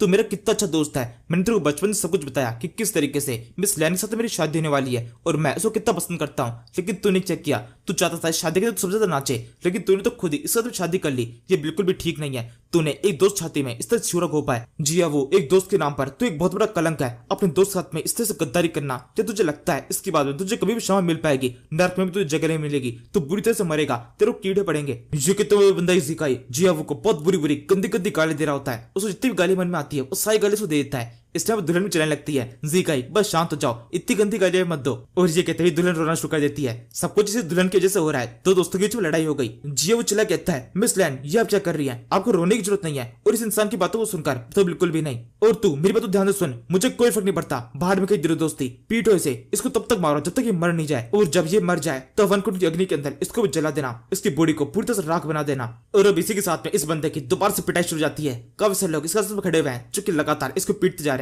उसके आसपास भी काफी सारे लोग खड़े हुए हैं जो कि शो को आराम से एंजॉय कर रहे हैं। इनमें से किसी को भी शादी से कोई फर्क नहीं पड़ता। सबने शादी को पूरी तरह इग्नोर कर दिया है और सब देख रहे हैं कि किस तरीके से इस बंदे को पीटा जा रहा है। लिटरली यहाँ पर जितने भी लोग हैं इनमें से किसी की भी नजर शायद दुल्हन दुल्हन के ऊपर है ही नहीं। सबके साथ केवल इस बंदे को देख रहे हैं कि किस तरीके से इसको पीटा जाएगा और कब ये मर जाएगा। वैसे अभी इस टाइम पर इस बंदे की लक्षण बिल्कुल भी ठीक नहीं है। बंदे के साथ में काफी कुछ बुरा हुआ है। लू फैमिली का था, लू फैमिली पूरी तरह खत्म हो गई, तो इस वजह से इसकी हालत भी खराब हुई और शादी टूट गई। फिर भी इस बंदे ने किस तरीके से अपनी शादी को बचाने की कोशिश किया और अब इस तरीके से इसको इतनी बुरी तरह से पीटा जा रहा है। जब ये पिट रहा होता है तब इसके हाथ में सर्टिफिकेट छूट जाता है। ये दोबारा से सर्टिफिकेट पकड़ने की कोशिश करता है लेकिन इसको जाने नहीं दे रहे। लगातार पीटे जा रहे हैं, मुंह पर लात पर जाकर भी जगह मिल रही है, इसके मुक्के पड़ते जा रहे हैं। इसी समय दूल्हा जिसका नाम जिया हुआ है वो भी यहाँ पर हीरो बनने की कोशिश करता है। उसके हाथ में डंडा है, वो आगे बढ़ते बोलता है, अच्छा तो तुम यहाँ पर मुझसे लड़ने के लिए आए थे, मेरी वजह से शादी करने के लिए आए थे, चलो देखते हैं तुम मेरे सामने कब तक टिक पाते हो, मेरे से कम्पीट करोगे तुम, अब इसको संभालो। इसी के साथ ही जीका के सर के ऊपर डंडा जोर से आगे पड़ता है। जीका की हालत बहुत ज्यादा खराब जाती है, वो बस बेहोश होने वाला है। उसके बेहोश होने से ठीक पहले उसको नजर पड़ती है कुछ लोग जिसके हाथ में सर्टिफिकेट है और ये इस सर्टिफिकेट जलाने की बात कर रहे हैं। लेकिन अब जीका इस हालत में है नहीं कि कुछ भी कर सके। धीरे धीरे करके उसकी आंख पूरी तरह बंद जाती है, लेकिन अभी भी वो उस लड़की के बारे में सोच रहा है जो किसी और शादी करने वाली है। वो सोचने लगता है, मिस लैन मुझे माफ कर दीजिए, मैं यहाँ पर शादी को तोड़ने के लिए आया था, आपसे शादी करने के लिए आया था, लेकिन ये सब कुछ क्या हो गया? यहाँ पर इस शादी में आने का मेरा पूरा गंतव्य पूरी तरह बेकार हो चुका है, मैं आपके लिए कुछ भी नहीं कर पाया। इसके अगले सेकंड इसकी आंखें दोबारा से खुलने लगती है। इसको सामने की तरफ ये बंदा दिखाई दे रहा है, मतलब चैंगली दिखाई दे रहा है, जो कि इसके पास आकर से कहने लगता है, क्या तुम्हें जस्टिस के अंदर बिलीव है? क्या तुम्हें लगता है कि कोई और तुम्हें न्याय दिला सकता है? ये कहने के साथ में अब पारा एक दूसरे बदल चुका है। चैंगली की भी इस फाइट के अंदर एंट्री हो चुकी है। वो जोर से टेबल को छाल देता है। इसने खुद की टेबल को छाल दिया है। लियो भाई कहता है, ये क्या हरकत की? मेरे को भी ये खाना खाना था। वैसे जैसे चैंगली ने हरकत की है सबका ध्यान अब चैंगली के ऊपर जा चुका है। वो सबके सब नोटिस कर लेते हैं, ये शायद से माउंटेन बैंडिट्स है। चिल्लाते कहने लगता है, ये शायद से वही बैंडिट्स है जिनके बारे में पैम्पलेट चारों तरफ बट रहे थे। जिन लोग कौन है जो केवल शादी के अंदर एंटर कर चुके हैं, शायद से इन्हें पीटना चाहिए। मतलब यहाँ पे मौजूद सभी लोगों को केवल एक सेकंड लगता है इस पूरे गंतव्य पहुंचने पर कि किसी ने अगर टेबल उछाली है तो इसका मतलब माउंटेन बैंडिट होगा और उसको पीटना चाहिए। और इसी के साथ में ये लोग इन तीनों को घेर लेते हैं। अभी इस टाइम पर चैंगली के साथ में केवल दो बंदे और है, लू भाई और सेंगची। दोनों लड़ाई के अंदर ज्यादा कुछ खास नहीं है, केवल चैंगली अकेला है जो कुछ कर सकता है, लेकिन फिर भी ये लोग डरते नहीं है। वैसे अभी भी ये दूल्हा इस फाइट के अंदर एंटर कर रहा होता है। चैंगली सबसे कहता है, सबके सब यहाँ से निकल लो, मैं चाहता हूँ जिया फैमिली के अलावा सबके सब यहाँ से चले जाए, मैं किसी को भी कोई चोट पहुंचाना नहीं चाहता, हमारा टारगेट केवल जिया फैमिली है। ये सुनकर बाकी सभी लोग यहाँ से भाग जाते हैं। अब केवल जिया फैमिली के और इसके अलावा उनके कुछ नौकर यहाँ पे बचे हुए हैं। सिंह कहता है, हमें क्या करना चाहिए? क्या हम इनसे फाइट करेंगे? ये लोग हमसे बहुत ज्यादा है और इसके अलावा हम इनके इलाके में। चैंगली कहता है, इससे कोई फर्क नहीं पड़ता ये इलाका किसका है, लेकिन यहाँ पर हमारे लोग ज्यादा है। क्वीनमैन तैयार हो जाओ, फाइट शुरू हो चुकी है। इसके बाद क्वीनमैन को देखता है। क्वीनमैन और लेन आराम से बैठकर खाने को एंजॉय कर रहे हैं। इनको अभी तक पता ही नहीं लड़ाई शुरू हो चुकी है। जब चैंगली इस तरीके से इनको चिल्ला के बोलता है तब इनको होश आता है कि लड़ाई हो रही है। और अब इसी के साथ में ये लोग भी इस लड़ाई के अंदर शामिल हो जाते हैं और उनके शामिल होने के साथ में लड़ाई का पूरा रुख बदल चुका है। ये क्वीनमैन, लेन और इसके अलावा बेवड़ा तीनों लड़ाई में कूद गए और उनके कूदने के साथ ये लोग बुरी तरह से पिटना शुरू कर देते हैं। इनकी हालत खराब हो चुकी है। क्वीनमैन ने अकेले सिंगल हैंडेडली इन सभी को पीट दिया है। जिया फैमिली के ये लोग किस तरीके से कुछ करने की कोशिश करते हैं, लेकिन क्वीनमैन के सामने इनका बस चलता नहीं है। ये पूरी तरह से लाचार है, केवल क्वीनमैन के हाथों से बुरी तरह से पिटते जाते हैं। एंड के अंदर इस दूल्हे का भी नंबर आता है। क्वीन मैन ने इस टाइम पर जिया फैमिली के बंदे को उठा रखा है और दूसरे हाथ से वो तेजी से इस दूल्हे की तरफ बढ़ रहा है। उसके पास में पहुंचकर उसको पकड़ लेता है, जोर से पटकता है और फिर से कहता है शांत हो जाओ, अब अगर तुम्हारे मुंह से एक भी शब्द निकला तो तुम्हारी हालत बहुत खराब होने वाली है। ठीक इसी समय फाइनली एक होशियार बंदे की यहाँ पर एंट्री होती है। ये एक बूढ़ा आदमी है। यहाँ पर बोलने लगता है मास्टर चैंग प्लीज रुक जाइए, मुझे पता है आप कौन है, आपका नाम चैंगली है ना, हम आपसे बहुत ज्यादा डरते हैं और इसके अलावा हमारी आपके साथ में कोई लड़ाई भी नहीं है, तो बेकार में हम पर अटैक मत कीजिए और प्लीज मेरे बेटे को छोड़ दीजिए। अगर यहाँ पर आपको हमसे कुछ भी चाहिए तो वो सब कुछ जो कि हमारे पास में है वो सब कुछ आपको देने के लिए तैयार है, आपको जो चाहिए वो आपको मिल जाएगा, बस मेरे बेटे को मारिए मत। चैंगली कहता है एक मिनट, शायद से मैंने पूरी सिटी के अंदर पैम्पलेट बंटवा दिए थे, तुम्हारे पास से नहीं पहुंचे। उस पैम्पलेट के अंदर मैंने लिखा हुआ था कि जिस किसी के पास में भी बहुत सारा पैसा है वो जल्दी से उस सारे पैसे को गरीबों में बांट दे, वरना उससे तुम्हें अच्छा नहीं होगा। क्या तुमने ऐसा कुछ किया?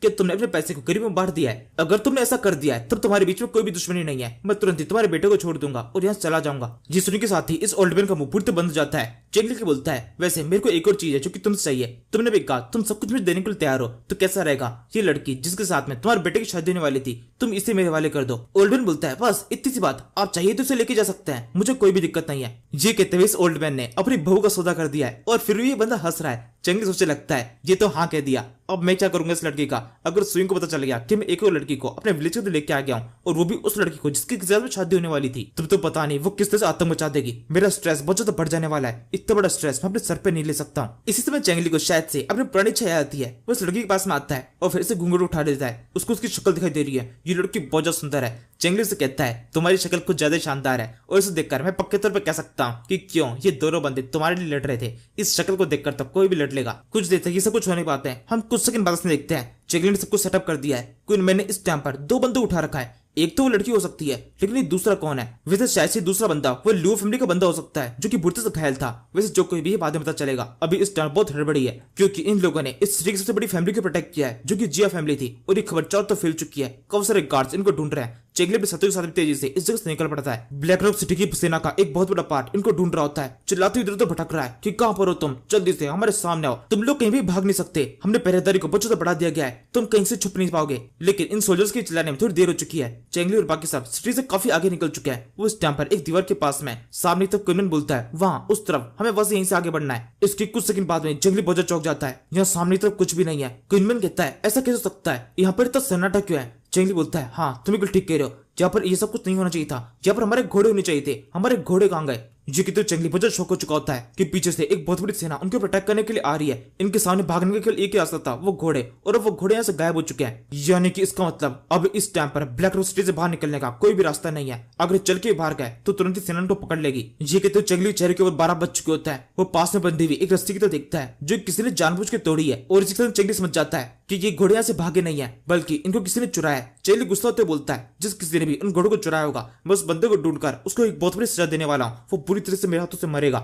सिंजी कहता है कि ऐसा हो सकता है यहाँ पर आसपास से कोई गुजर रहा हो, उसकी घोड़ों के ऊपर नजर पड़ गई और वो घोड़ों को लेकर चला गया। चैंगली बोलता है ये पूरी तरह नामुमकिन है, यहाँ पर इस जगह पर कोई भी नहीं आता है, ये एक बहुत सुनसान इलाका है, मैंने एकदम देख कर सभी घोड़ों को इन पेड़ों के बांधा था, वरना मैं उनको यहाँ पे छोड़ के ही नहीं जाता। तुम जानते हो इसका मतलब क्या है? हमारे खिलाफ साजिश रची गई है, ये सब कुछ एकदम जानबूझ के किया गया है, किसी ने हमारे घोड़े जानबूझ के चुराए ताकि हम यहाँ से निकल ना पाए। सिंजी कहता है चीफ इससे घबराइए मत, अगर आप घबराएंगे तो हमारी घबराहट और बढ़ती जाएगी, प्लीज सोचिए हम किस तरह से निकल सकते हैं, जब कोई और रास्ता नहीं है। जब सिंजी कह रहा होता है तब तो नोटिस करता है यहाँ पर दोनों बंदे जिनको पकड़ के लाया गया है, एक तो वो लड़की है और दूसरा बंदा दूल्हा है। मतलब चैंगली ने यहाँ पर दूल्हा दुल्हन दोनों को किडनैप कर लिया है। यहाँ पे दुल्हन को तो समझ में आता है कि लड़की को किडनैप करने की बात में उस लड़की को सौंपी जा सकती है जिसकी कुछ देर पहले बहुत बुरी तरह पिटाई की गई थी, लेकिन दूल्हे को किडनैप क्यों किया गया? चैंगली कहता है एक बात तो पक्का है, हम यहाँ पर इस टाइम पर सिटी से बाहर नहीं निकल सकते बिना घोड़े के, तो नामुमकिन है। यानी इसका मतलब हमें वुल्फ लेडी से बात करनी चाहिए, वो जरूर से अभी भी सिटी के अंदर ही होगी। सिंजी तुम और क्वीन जाओ और जाकर उसको ढूंढो, किसी भी तरीके से उसको मेरे सामने लेके आना, बाकी सब मेरे साथ पे आओ, हमें किसी सेफ जगह पर छुपना पड़ेगा। यहाँ से हम अगले दिन से देखते हैं। चैंगली इस टाइम पर एक सेफ जगह पर छुपा हुआ है, उसके साथ में उसके सारे साथी है। क्वीन मैन और सिंजी वापस पहुंच चुके हैं। सिंजी बताने लगता है कि पूरी सिटी के अंदर हर जगह पर ढूंढ लिया गया है, लेकिन इसके बावजूद भी वो लोग कहीं पे नहीं मिले। चैंगली कहता है ऐसा हो सकता है उन लोगों को पता चल चुका है कि हमारे ऊपर अटैक हो चुका, इसलिए वजह से वो यहाँ से भाग गए हमसे पहले ही। यानी कि इसका मतलब अब इस ब्लैक रॉक सिटी के अंदर हम पूरी तरह ट्रैप हो चुके हैं, हम बाहर नहीं निकल सकते। ब्लैक रॉक सिटी के अंदर हमारे लिए बहुत ज्यादा खतरा है। सिंजी कहता है और हर सेकंड हमारे लिए खतरा और भी ज्यादा बढ़ता जाएगा। जिस टाइम बाहर घूम रहा था मैंने देखा था बाहर के साइड में बहुत सारे गार्ड्स है और इसके अलावा गेट के आसपास भी गार्ड्स को बहुत ज्यादा बढ़ा दिया गया है। वैसे चीफ आपको क्या लगता है ये सब कुछ गोफी बाव ने किया है? मुझे उस इंसान के बिल्कुल भी भरोसा नहीं है, वो ऐसा कुछ कर सकता है। चेंगली बोलता है हाँ बिल्कुल वैसा कुछ कर सकता है। वो कितना घटिया है इसकी समझ तो मुझे पहले ही लग चुकी थी। वैसे अभी फिलहाल मैं किसी भी नतीजे पे नहीं पहुंचूंगा, लेकिन अगर उसने ऐसा कुछ किया होगा तो वो बहुत बड़ी सजा भुगतने वाला है। वो बुरी तरह से पिटेगा। अगर कैसे भी मैं ऐसे बच जाता हूँ तो मैं उसको जान से मार दूंगा, या तो मैं बचूंगा या फिर वो। इसी से मैं लुबाई बोलता है वैसे मुझे नहीं लगता उन्होंने ये सब कुछ जानबूझ के किया होगा। उनको लगा वो नॉर्मल से घोड़ा है और हमें घोड़ों की जरूरत पड़ेगी नहीं, इस वजह से उन्होंने चुरा लिया। उनको नहीं लगा होगा हमारे ऊपर इतना बड़ा खतरा हो सकता है। उन्होंने केवल हमारे घोड़े तो चुराए ना, कोई बात नहीं, घोड़े तो दोबारा से खरीद लेंगे। चेंगली को एकदम से याद आता है उसने घोड़ों को अकेला नहीं छोड़ा था, बल्कि घोड़ों के साथ में अपनी एक्स भी रख दी थी, क्योंकि वो एक्स बहुत ज्यादा खतरनाक थी। जो कोई भी उस एक्स को देखता था उस बहुत ज्यादा डर जाता था और तुरंत समझ जाता था कि जिस किसी बंदे के हाथ में वो एक्स होगी वो जरूर से कोई माउंटेन बैंडिट होगा। इसलिए चेंगली उसको साइड में रख के आया था। यानी कि इसका मतलब जिस किसी ने भी उस घोड़े को चुराया तो उसने जरूर से उस एक्स को भी चुरा लिया होगा। चेंगली को बहुत बड़ा शौक लगता है, ये सेकंड शौक है। वो चिल्लाते बोलता है ये बिल्कुल भी ठीक नहीं हुआ, किसी ने मेरी एक्स भी चुरा ली, मुझे किसी भी तरीके से मेरी एक्स ला के दो, वो एक्स मुझे बहुत प्यारी थी। ये कहते चेंगली बच्चों की तरह रो रहा होता है। वहीं दूसरी तरफ हम किसी दूसरे एरिया का सीन देखते हैं जहाँ पर काफी सारे घोड़े हैं और इसके अलावा वो सारे वेपन्स भी जो कि चेंगली ने इस जगह पर छोड़े थे। साथ में काफी सारे लोग भी हैं जो कि आराम से एंजॉय कर रहे हैं। इन सभी के चेहरे के ऊपर एक बहुत बड़ी स्माइल होती है और ये हंसते बोलने लगते हैं आज तो एक बहुत बड़ा हाथ मारा है, काफी सारे घोड़े हो चुके और शानदार वेपन्स भी। ये कहते ये लोग मस्त अपनी शराब को एंजॉय कर रहे होते हैं। उस टाइम पर नोटिस करता है ये लोग बिल्कुल भी फ्लैंक टाइगर विलेज को तो नहीं लगते और इसके अलावा इनका लीडर भी कोई और है। ये इस एक्स के पास में आता है, उठाते कहने लगता है ये एक्स तो बहुत शानदार है, काफी ज्यादा बैलेंस्ड है, अब से इस एक्स का मैं यूज करूंगा। किसी माउंटेन बैंडिट के पास में अगर इस तरह की एक्स होगी तो जरूर से कोई भी उसको देखकर बहुत ज्यादा डर जाएगा। ये कहते हुए एक पेड़ को अटैक करता है और एक अटैक के अंदर उस पेड़ को पूरी तरह काट देता है। इससे उसको उस एक्स की पावर का एहसास होता है। फिर खुश होता हुआ आगे बोलता है ये मेरा प्राइम वेपन है, जब तक ये एक्स मेरे हाथ में होगी तब तक कोई भी मुझे हरा नहीं सकता है। मेरे को इस एक्स को अपने हाथ पकड़ने के साथ में बहुत ज्यादा कॉन्फिडेंस सा फील हो रहा है। इसके बाद में हमें इस बंदे की पूरी कुंडली पता चलती है। इसका नाम अर्ली है और ये बारबेरियन ग्रुप से बिलोंग करता है, वही बारबेरियन ग्रुप जिसके एक बंदे ने बैंक को ग्रुप के अंदर ज्वाइन करने का ऑफर दिया था। ये बंदा यहाँ पर अपने पूरे ग्रुप के साथ में ब्लैक रॉक सिटी के बाहर खड़ा हुआ है। इसके साथ के जो बाकी बंदे होते हैं वो इससे बोलने लगते हैं लीडर आपको तो शानदार वेपन मिल गया, लेकिन हमारा क्या, हमें तो कुछ भी खास नहीं मिला है। अर्ली बोलता है इतना जल्दी बचने की जरूरत नहीं है, मिलेगा, तुमको भी मिलेगा और सबको मिलेगा। वहां पर देख रहे हो कितनी शानदार सिटी है, इसका नाम है ब्लैक रॉक सिटी। मैंने एक बहुत बड़ी सेना को इस जगह बुलाया है, जैसी सेना इस जगह पर आ जाएगी हम तुरंत ही इसके ऊपर अटैक करके पूरी ब्लैक रॉक सिटी को अपने कब्जे में कर लेंगे। फिर तुम्हें जो कुछ भी चाहिए तुम ले लेना, पूरी सिटी तुम्हारी होगी। इस सिटी की हर एक चीज के ऊपर तुम्हारा अधिकार होगा, केवल तख्त मेरे लिए छोड़ देना, क्योंकि इस सिटी के ऊपर मैं राज करने वाला हूँ। बस अब एक बार हमारी सेना इस जगह पहुंच जाए, उतनी देर की बाकी है, ब्लैक रॉक सिटी हमारा अधिकार में होने वाली है। इसके बाद में हम दोबारा से ब्लैक रॉक सिटी का सीन देखते हैं। चेंगली इस टाइम पर अपने घर से बाहर निकला हुआ है, अंधेरी रात है, काफी ठंड मची हुई है और चेंगली अकेला बाहर नहीं निकला, उसने अपने पूरे ग्रुप को बाहर निकाल लिया है। उसके साथी बोलने लगते हैं बहुत ज्यादा ठंड है, हमें इस टाइम पर घर से बाहर नहीं निकलना चाहिए और साथ में काफी सारे लोग हमें ढूंढ रहे हैं, बाहर निकलना हमारे लिए बहुत रिस्की है। चेंगली कहता है ये बात मैं अच्छी तरह जानता हूँ, इसी वजह से हमने अपने चेहरे को ढक रखा है और इसके अलावा हमारे कुछ काम है, कुछ चीजों को हमें करना ही पड़ेगा, कुछ अच्छे काम हमें करने चाहिए, जैसे कि एक बूढ़े आदमी को हमारी मदद की जरूरत है। ब्लैक रॉक सिटी का जो स्ट्रेटेजिस्ट है, जो अभी का स्ट्रेटेजिस्ट है, उसको हमारी थोड़ी मदद चाहिए। वो बेचारा एक बूढ़ा आदमी है, उस बूढ़े आदमी की अगर हम थोड़ी सी मदद कर देंगे तो हेवन में हमें एक अच्छी जगह मिलेगी। सिंह जी कहता है अच्छा ऐसी बात है, उसकी मदद करने से हमें अच्छी जगह मिलेगी। आपको पता है वो बंदा 60 साल का है और आप जिसे बीमार बोल रहे हैं वो बीमार बिल्कुल भी नहीं है, उसने 14 साल की एक लड़की से अभी हाल ही में शादी किया है। वो बंदा एक नंबर का हफ्सी इंसान है और अगर हम किसी भी तरीके से उसे कोई मदद करने की कोशिश करते हैं, एक दिन भी उसकी जिंदगी बढ़ा देते हैं, तो फिर हमें नरक में जगह मिलेगी। हमारे सारे पुण्य कर्म जो कि हमने जिंदगी में किया है उसकी एक दिन के कारण ही पूरे खराब हो जाएंगे। चेंगली कहता है हाँ ये बात मैं अच्छी तरह जानता हूँ, मेरे को उससे कुछ और काम भी है, यहाँ पर स्थिति से बाहर निकलने में वो हमें थोड़ी बहुत मदद कर सकता है, मैं अपने फायदे के लिए जा रहा हूँ। ये सुनकर लेन और लियो भाई दोनों एक साथ बोलते हैं वो तो हम जानते ही थे, हम माउंटेन बैंडिट्स है, अच्छे काम करना हमारी फितरत नहीं है। ये बात करते हुए ये लोग इस स्ट्रेटेजिस्ट के घर के बाहर पहुंच जाते हैं। सामने तब एक बहुत ऊंची दीवार है, ऑब्वियसली ये पीछे से एंटर करने वाले हैं। यहाँ पर तो चेंगली बोलने लगता है ज़ैंगफी और इसके अलावा ऐसा करो स्ट्रेटेजिस्ट तुम दोनों इसी जगह पर रुक जाओ, सब चीजों के ऊपर अच्छी तरह नजर रखना, अगर कुछ भी गड़बड़ हो तो हमें बता देना और इसके अलावा बाकी सब लोग मेरे साथ में अंदर चलो, हमें जाकर उस बंदे को ढूंढना पड़ेगा, वो हफ्सी बुड्ढा इस पूरे घर के अंदर कहीं पे भी हो सकता है। तभी सिंह जी बोलता है वैसे विलेज मास्टर आपको एक चीज नहीं लगती, अगर हम इस तरीके से इस घर के अंदर एंटर करेंगे और किसी ने हमें देख लिया तो तुरंत समझ जाएगा हम डाकू लोग हैं, और अगर ऐसा हो गया कुछ लोग इस जगह पर आ गए, वो लोग हमें पकड़ने की कोशिश करेंगे, यहाँ से भाग पाना भी कुछ तो मुश्किल हो जाएगा, हमारे पर और ज्यादा खतरा बढ़ जाएगा। चेंगली कहता है तुम ठीक कह रहे हो, लेकिन थोड़ी बहुत रिस्क लेनी पड़ेगी, और इसके अलावा देखा जाए तो मैं भी चाहता हूँ इस जगह पर हमारे लिए खतरा और भी ज्यादा बढ़ जाए, क्योंकि पहले हमारे पर बहुत ज्यादा खतरा है, हमने यहाँ पर इस जगह पर बहुत केओस मचा दिया है, लेकिन फिर भी ये केओस इतना खतरनाक नहीं है कि सारी पब्लिक डर जाए। मैं कुछ ऐसा करना चाहता हूँ कि पब्लिक के अंदर भगदड़ मच जाए, सब जगह पर लोग इधर उधर भागने लगे, जब वो भगदड़ मच जाएगी तब उस टाइम पर हमें मौका मिलेगा यहाँ से बाहर निकलने का। मैं केवल उस भगदड़ के इंतजार में हूँ। जब चेंगली सेंचुरी से समझा रहा होता है, इतने में क्वीनमैन उछलकर इस घर की छत पर चढ़ जाता है और फिर चेंगली इसकी मदद से अंदर की तरफ जाता है इस तरीके से चेंगली के अलावा 3 और बंदे लिन, लियू बाई और क्विनमैन चारों अंदर एंटर कर चुके हैं। अंदर पहुंचने के बाद भी धीरे धीरे करके हर एक जगह देखने लगते हैं। चेंगली आगे बढ़ते हुए बोलता है हमें कहीं पे भी उस ओल्ड मैन को ढूंढना पड़ेगा, किसी भी तरीके से बंदा मुझे जल्दी जल्दी चाहिए, मैं चाहता हूँ वो हमें चिंता मिले। यही बात करते हुए ये लोग एक दीवार के पास में छुपे होते हैं। यहाँ से हम दीवार के पास में जो खिड़की है इसके अंदर का सीन देखते हैं। अंदर एक बेड है, 2 लोग आराम से अपना रोमांस वगैरह कर रहे हैं। लड़की भी यहाँ पर इस बंदे को पूरी ढील दे रही होती है। दोनों के बीच में एकदम सिस्टम शुरू होने वाला है। लड़का बोलता है तुम बहुत ज्यादा सुंदर हो, मैं जब भी तुम्हें देखता हूँ तो मेरी आंखों में पूरी तरह खो सा जाता हूँ। ये कहते उस लड़की के पास में आकर एकदम सिस्टम शुरू करने वाला होता है। तभी लड़की बोलती है थोड़ा बहुत लाइट तो बुझा दो, इस तरह रोशनी में ऐसा कुछ करना बिल्कुल भी ठीक नहीं है। लड़का बोलता है नहीं, रोशनी में तो मजा है, मैं तुम्हें पूरी तरह देखना चाहता हूँ और मुझे किसी का डर नहीं है। लड़की बोलती क्या सच में तुम्हें बैंडिट्स का भी डर नहीं है? ऐसा हो सकता है कोई बैंडिट यहाँ पर अंदर की तरफ एंटर कर जाए। लड़का बोलता है बैंडिट्स बाहर में जाए बैंडिट्स, मुझे किसी का भी डर नहीं है, और अगर वो यहाँ पर आएंगे तो मेरे हाथों से मारे जाएंगे। अपनी तलवार से उनको प्रोटेक्ट करके मैं एक करके सबको काट दूंगा। लड़की बोलती है अच्छा ऐसी बात है, तुम्हारे पास तलवार भी है और तुम बैंडिट से नहीं डरते? लड़का बोलता है नहीं बिल्कुल भी नहीं, किसी बैंडिट से नहीं डरता। वो लड़का इतना कह रहा होता है तभी एकदम से गेट टूटता है। चेंगली अंदर तो एंटर करता है, चिल्लाते बोलता है सबके सब अपने जगह पे खड़े हो जाओ, कोई भी जरा से मूव करने की कोशिश नहीं करेगा। यहाँ पर चेंगली की एंट्री एकदम एंड टाइम पर होती है। दोनों का सिस्टम बस एकदम शुरू ही होने वाला था और एकदम से रह जाता है। वैसे इस टाइम पर इस लड़की ने बहुत ज्यादा कपड़े पहने हुए नहीं है, इस वजह से बहुत ज्यादा घबरा जाती है और इस तरीके से 4 बंदे अंदर की तो एंटर कर गए। लड़की ने कपड़े पहने हुए नहीं है तो घबराहट तो होनी ही थी। वैसे ये 4 बंदे भी किसी से कम नहीं है, उस लड़की ने कपड़े पहने हुए नहीं है, उस लड़की की तरफ ही घूर घूर के देखे जा रहे हैं। तो भी चेंगली सबको ध्यान हटाता है, खांसते हुए बोलता है अब यहाँ पर इधर ध्यान दे लो, काम की बात कर लेते हैं। इसके बाद वो सीधे उस लड़की के पास में आता है, उससे गर्दन में तलवार रखते हुए उससे पूछने लगता है बताओ तुम दोनों कौन हो? वो लड़का इस टाइम पर तलवार को देखकर बहुत घबराया हुआ होता है। वो डरते हुए बोलता है लोग मुझे वैंग पापा बुलाते हैं। चेंगली गुस्सा होकर बोलता है वैंग क्या बोला तुमने? तुमने क्या नाम बताया अपना? ये बहुत ही घटिया सा नाम है, अगर तुम मेरे साथ कोई मजाक करने की कोशिश कर रहे हो तो ये बहुत ही मजाक बहुत ज्यादा खतरनाक पड़ेगा तुम्हारे ऊपर। ये कहते हुए चेंगली को इस बंदे का नाम सुनकर बहुत ज्यादा गुस्सा आ रहा होता है। वो बंदा बोलता है नहीं मेरा असली नाम यही है वैंग पापा, लोग मुझे इसी नाम से बुलाते हैं, मेरा तो सरनेम भी यही है, तुम चाहो तो किसी से पूछ सकते हो। मेरे फादर का नाम वैंग वाई है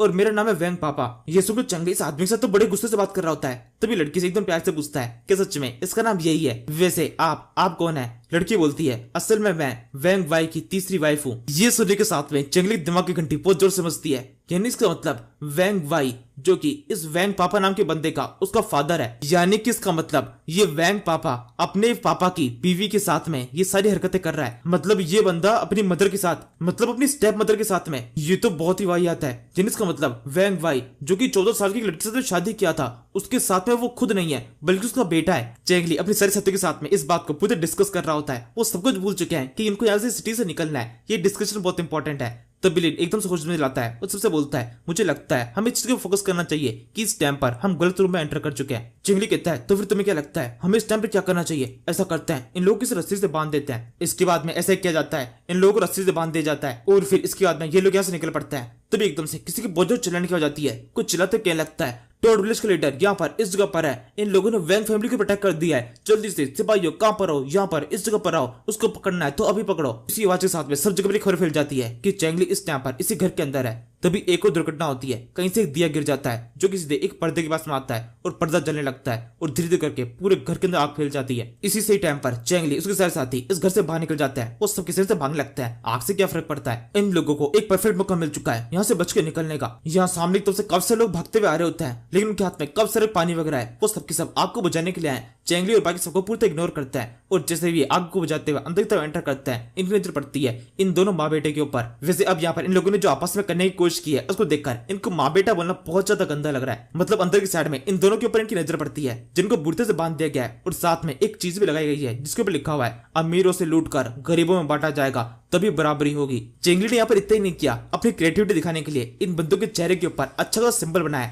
टोड का सिंबल, ताकि वो यहाँ पर सभी लोगों को समझा सके कि ये काम टोड विलेज ने किया है। टोड विलेज एक करके हर एक अमीर बंदे से बदला लेगा, उनसे लूट कर गरीबों के अंदर पैसों को बांटेगा, वही है यहाँ का रॉबिन हुड। और फिर इसके बाद में हम अगली रात का सीन देखते हैं। चेंगली की अभी तो केवल शुरुआत थी, उसने एक फैमिली को लूटा, फिर दूसरी को, और फिर अब तीसरे का नंबर है जू फैमिली, वो उस पर भी अटैक करके उनके पैसे भी लूटता है। वैसे फिलहाल उसने पैसों को लूटना शुरू नहीं किया, वो केवल वहाँ के लीडर को पीटता है और वहां से बाहर निकल जाता है। फिर अगले दिन लू फैमिली का नंबर आता है, उनको भी पीटा जाता है। आखिरी में आती है जैंग फैमिली, और जैंग फैमिली के तो कुछ ज्यादा कर दिया गया है, यहाँ पर आग लगा दी गई है बुरी तरीके से। इनका बहुत बड़ा घर धू धू करके चल रहा है और अब इसी के साथ में चेंगली की टेक्निक वर्क करने लगी है। उसने धीरे धीरे करके पूरी सिटी के अंदर अपना डर फैला दिया है, उसका खौफ चारों तरफ फैल चुका है। हर एक अमीर आदमी इससे डरने लगा है कि चेंगली कभी भी उनके ऊपर अटैक करके उनको बुरी तरह से पीट सकता है। इसके बाद में हम चेंगली और उसके सारे साथी को देखते हैं। उसके साथ में लगभग 5-6 लोग ही है और इन लोगों ने अभी अभी जेंग फैमिली के अंदर आग लगाई थी और यहाँ से बच के निकल रहे हैं। चेंगली इस टाइम पे सोच रहा होता है ये सब कुछ कितना आसान होता जा रहा है। अब तक हमने 3 से 4 फैमिलीज को इतनी बुरी तरह से पीटा है, उनको सबक सिखाया है। ये तरीका अच्छे से वर्क कर रहा है। अब इस टाइम पर पूरी सिटी के अंदर हमारा खौफ है, जो मैं चाहता था वो मुझे मिलता जा रहा है। इस जगह पर अब मेरा काफी अच्छा खासा फ्रेम हो चुका है। चेंगली की तकनीक के साथ में उसको काफी सारे फ्रेम पॉइंट्स मिलते हैं। 41,000 फ्रेम पॉइंट्स उसको एक साथ मिल चुके हैं। वैसे शायद ये टोटल फ्रेम पॉइंट्स है उसके अब तक कितने इकट्ठा हो चुके हैं 4 फैमिलीज को लूटने से इतने सारे। इसी टाइम पर चेंगली का एक और मिशन कंप्लीट होता है। उसने शायद से 10 फैमिलीज को लूट लिया है और अब इस मिशन कंप्लीट होने के साथ में एक और ड्रॉ स्टार्ट हो चुका है। सिस्टम लेडी बोलती है लकी ड्रॉ एक्टिवेट हो चुका है क्योंकि तुमने एक और मिशन कंप्लीट कर दिया है। इसके बाद में सीन शिफ्ट होता है। हम अगले दिन सुबह सिटी के गेट का सीन देखते हैं जहाँ पर काफी सारे गार्ड्स खड़े हुए हैं। चेंगली और उसके 5 साथियों ने पूरी सिटी को डरा दिया है और यहाँ पर इस टाइम पर इस दीवार के ऊपर 5-6 पोस्टर चिपके हुए हैं चेंगली के सभी साथियों के। जिस किसी ने भी चेंगली उसके साथी को देखा है वो सबके सब पोस्टर बता रहे हैं कि किस तरीके दिखाई देते हैं। ये लोग किसी भी तरीके से चेंगली और बाकी सबको पकड़ना चाहते हैं। वैसे इसी टाइम पर प्रोटेस्ट करते हैं जहाँ पर ये बंदा भी है जो कि हंस रहा है और इसी के साथ में कुछ कड़ियां सोल्व होती है।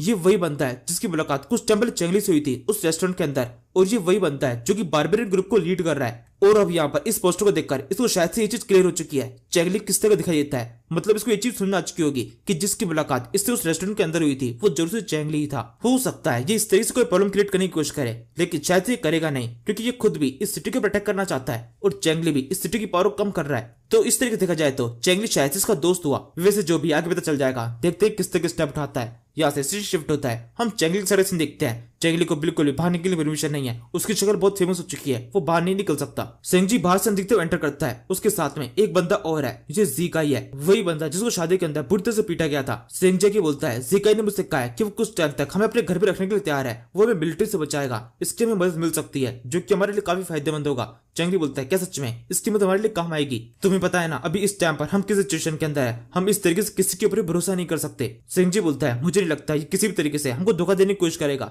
इसकी कोई फैमिली नहीं है, अपनी फैमिली के अंदर एकलौता है, फिर हमें ढूंढने की कोशिश कर रहा था जहाँ पर हम तक पहुंच गया। इसका मतलब इसमें कुछ तो बात है। और इसके अलावा इसका ये भी कहना है कि हमने इसकी मदद की है। वो लड़की जिसको हमने किडनैप किया था ये उसको जानता है, उससे शादी करना चाहता है, उसको बहुत प्यार करता है, उसी की वजह से हमारे पास में यहाँ तक आया है। जीकाई बोलता है हाँ बिल्कुल, उसका नाम सुलान है और मैं उसको बहुत ज्यादा प्यार करता हूँ। आपने उसको किडनैप कर मेरी काफी मदद की है, उस शादी को आपने रोक दिया, इस एहसान को मैं कभी भी नहीं चुका पाऊंगा। इस एहसान के बदले में अगर मेरे को आपके लिए कभी अपनी जान देनी पड़ी तो मैं उसके लिए भी तैयार हो जाऊंगा। चेंगली कहता है अरे रुक जाओ, तुम्हें ऐसा कुछ करने की जरूरत नहीं है, वैसे तुम चिंता मत करो, एक टाइम ऐसा आएगा जब तुम्हें सच में अपनी जान देने की जरूरत पड़ेगी, तब तुम पीछे मत हटना। वैसे तुम्हें ये तो अंदाजा है ना यहाँ पर तुमसे बात कर भी एक बहुत बड़ी गलती कर रहे हो। यहाँ पर पूरी सिटी के अंदर हम बहुत ज्यादा फेमस हो चुके हैं, हमारा नाम बहुत ज्यादा खतरनाक हो चुका है। अगर तुमसे बात भी करोगे और किसी को पता चल जाती है तो तुम्हें तुरंत ही मार दिया जाएगा। तो क्या तुम अपने अंजाम के लिए तैयार हो? जीकाई बिना सोचे तुरंत ही हाँ बोल देता है। चेंगली बोलता है तो फिर ठीक है, हम टेम्परेरी तौर पर तुम्हारे मेहमान रहेंगे, तुम्हारे घर के अंदर रुकेंगे, जब तक हमें ब्लैक रॉक सिटी से बाहर निकलने रास्ता नहीं मिल जाता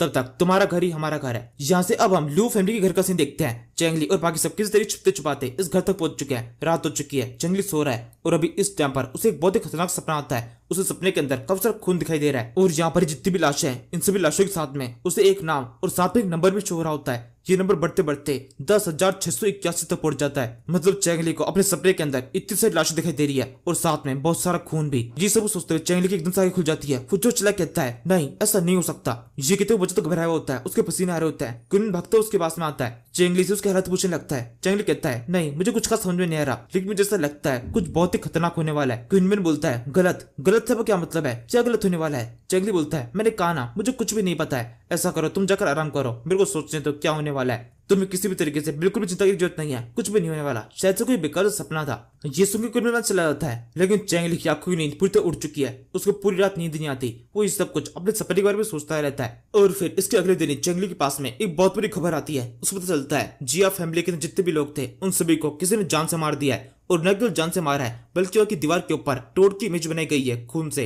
टोड विलेज ने आज तक कभी भी इस तरह कोई भी हरकत करने की कोशिश नहीं की। उसने अब जितने भी फैमिली के ऊपर अटैक किया उनमें से किसी को भी जान से नहीं मारा, लेकिन अब की बार तो किसी ने खून की नदियां बहा दी है और सारा इल्जाम टोड विलेज के ऊपर लगा दिया है। यानी कि कोई डायरेक्टली टोड विलेज की इमेज को खराब करने की कोशिश कर रहा है। और अब इसी वजह से चेंगली बहुत ज्यादा परेशान है। उसको भी सारी प्लानिंग जब जितना फ्रेम कमाया था वो सब कुछ उससे खोता हुआ दिखाई देता है। इसके बाद में हम कुछ टाइम पहले इस रात को सी देखते हैं। ये वो रात है जब चेंगली को नींद नहीं आ रही थी, तो बाकी साइड से कुछ चिल्लाते हुए कहने लगता है चेंगली ये तूने बिल्कुल भी ठीक नहीं किया, ये तेरी एक बहुत ही घटिया हरकत है जिसकी तेरे को सजा मिल के रहेगी। ये कि तो जीका जो रोज चिल्ला रहा होता है। इस आवाज को सुनकर चैंगली और क्वीनमैन दोनों बाहर निकलता है। वही बाहर आके से पूछने लगता है क्या हरकत है ये तुम किस तरह चिल्ला रहे हो। क्वीनमैन कहता है ये बहुत अजीब सा बिहेव कर रहा है, जब सुबह गया था तो ऐसा बिहेव नहीं कर रहा था, लेकिन अभी बहुत तक गुस्से में लग रहा है। ज़िकाई आगे बोलता है अगर मुझे बात बताओ थी कि तुम जिया फैमिली को पूरी तरह खत्म कर दोगे तो मैं तुम्हें कभी भी अपने घर के अंदर शरण नहीं देता। क्या तुम्हें पता है किसी को भी जान से मारना कितना गलत होता है। तुमने ह्यूमंस के सारे मॉरल्स को तोड़ दिया है। मैं अभी के भी जाकर जितने भी गार्ड्स हैं उन सभी को तुम्हारे बारे में बता दूंगा और यहाँ पर आकर तुम्हें पकड़ लेंगे और तुम्हें एक बहुत बड़ी सजा होगी।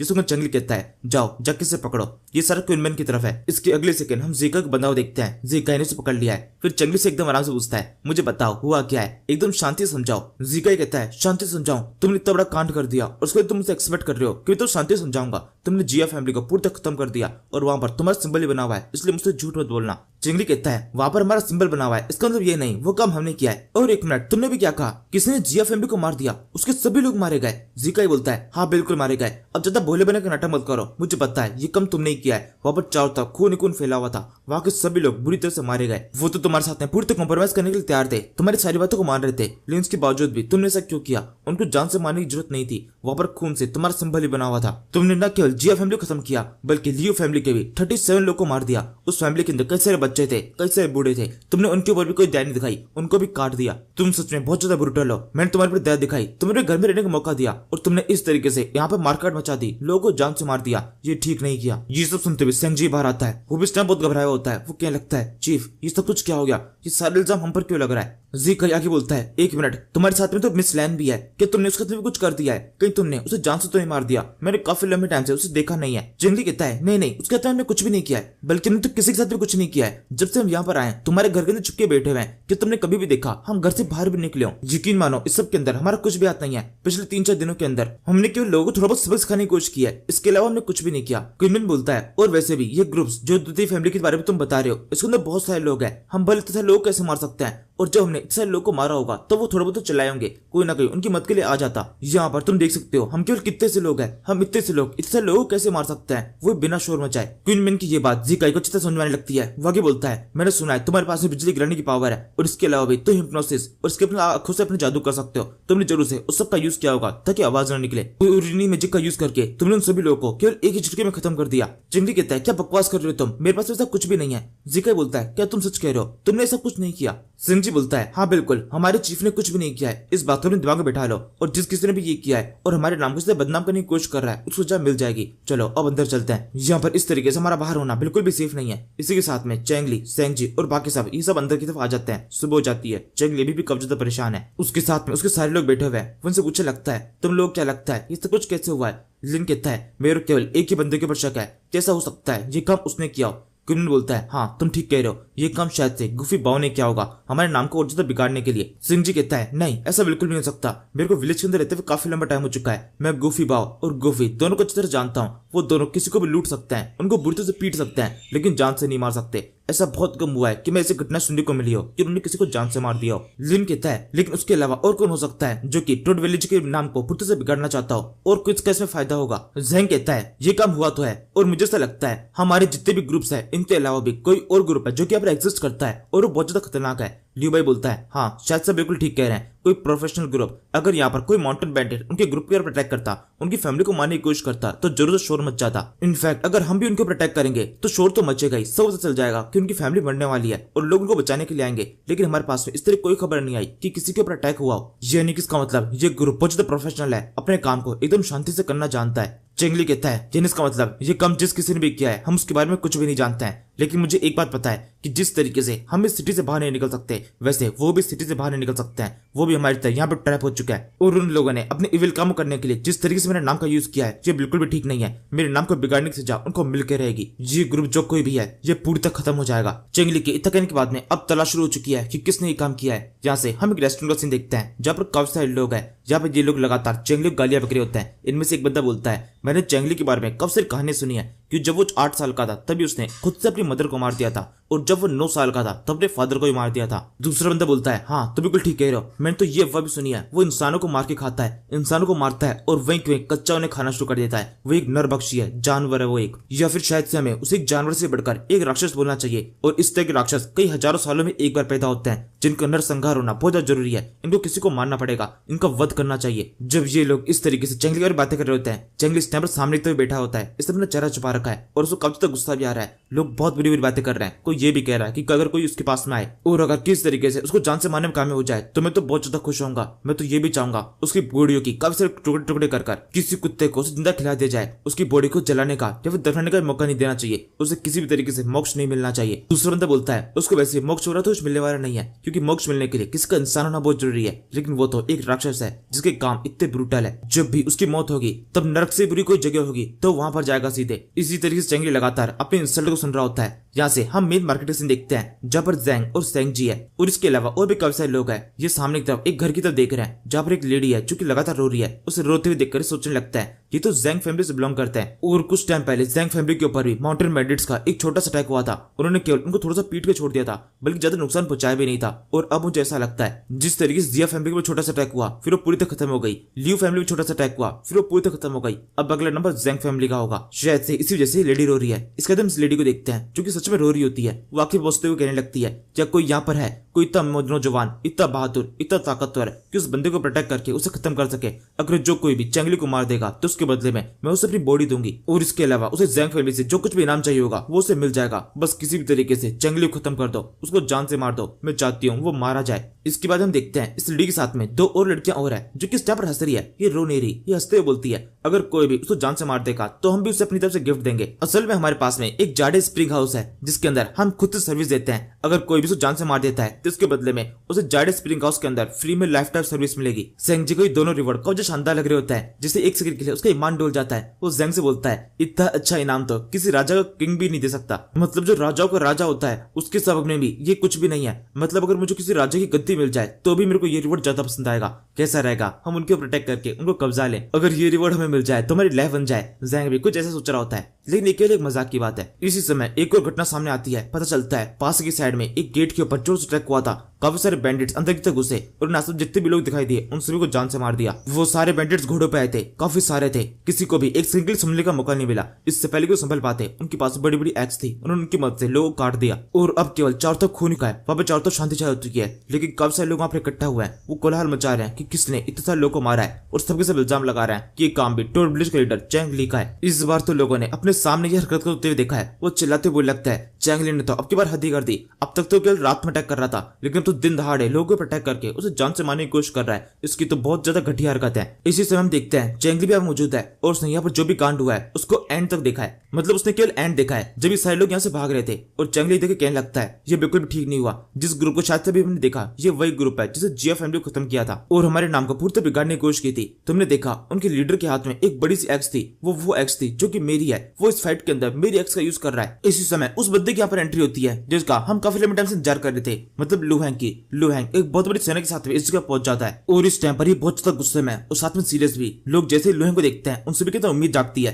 कि लुहैंग जाकर उन सारे बैंडिट्स को पूरी तरह खत्म करेगा, उनका पीछा करेगा और सबको मार देगा। वैसे यहाँ पर कुछ ऐसी लड़कियां भी है जो कि लुहैंग के अलावा बाकी सोल्जर्स को देख रही है। ये बाकी सोल्जर्स को ज्यादा पसंद करती है। इनमें से एक से बोलने लगती है जब कभी भी तुम सारे बैंडिट्स को मार के वापस लौटोगे तब मैं तुमसे शादी कर लूंगी। दूसरी लड़की बोलती है हाँ जाओ और जाकर उन्हें खत्म कर दो। चैंग ली तुम्हारे हाथों से मरना चाहिए। ये सुनकर सिपाही भी जोश में जाते हैं। वो खुश होते बोलते हैं हाँ बिल्कुल, जिस दिन मैं चैंग ली को मार दूंगा उस दिन सीधा आकर तुम्हें प्रपोज करूंगा और फिर उसी दिन हम शादी करेंगे। दूसरा बंदा बोलता है हाँ जू तुम मेरी बिल्कुल चिंता मत करना, मैं जल्दी एक लड़ाई में जा रहा हूँ और लड़ाई में जीतने के बाद में जल्दी वापस लौट आऊंगा। मेरे को किसी भी तरह की कोई चोट नहीं लगेगी। उस चैंग ली को मारना रहता हूँ मेरे लिए बहुत आसान है। ये कहते हुए सारी सेनाएं जारी होती है। इसी समय चैंग ली नोटिस करता है इनमें से मैक्सिमम सिपाही के पास में इनके प्रॉपर घोड़े नहीं है। कुछ लोग गायों के ऊपर सवार है तो कुछ लोग गधों के ऊपर। ये लोग लड़ाई में उतरने के लिए जा रहे हैं और घोड़े भी लेके नहीं जा रहे। ये गाय और गधे लड़ाई के अंदर किस तरीके से इनकी मदद कर पाएंगे। ये लोग तो केवल नंबर ही बढ़ाने वाले हैं। इस बात को यहाँ पर केवल चैंग ली ने नोटिस किया है। बाकी जितने भी लोग हैं वो सबके सब अपने सिपाही को प्रोत्साहन कर रहे होते हैं। उनसे बोलने लगते हैं जाओ जाकर चैंग ली खत्म कर दो और उसके आतंक को खत्म करो। आज के बाद में कभी भी हमारी सिटी के ऊपर अटैक नहीं करना चाहिए। इसी समय चैंग ली को एक स्क्रीन डिश होती है जिसके ऊपर लिखा हुआ है तुम्हें एक साथ 7 लाख फीयर पॉइंट्स मिलते हैं। भले वो जो कोई भी है वो डर तुम्हारे नाम का फैला रहा है और इस वजह से फीयर पॉइंट्स भी तुम्हें मिल रहा है। अब कुछ टाइम के अंदर तुम्हारे पास में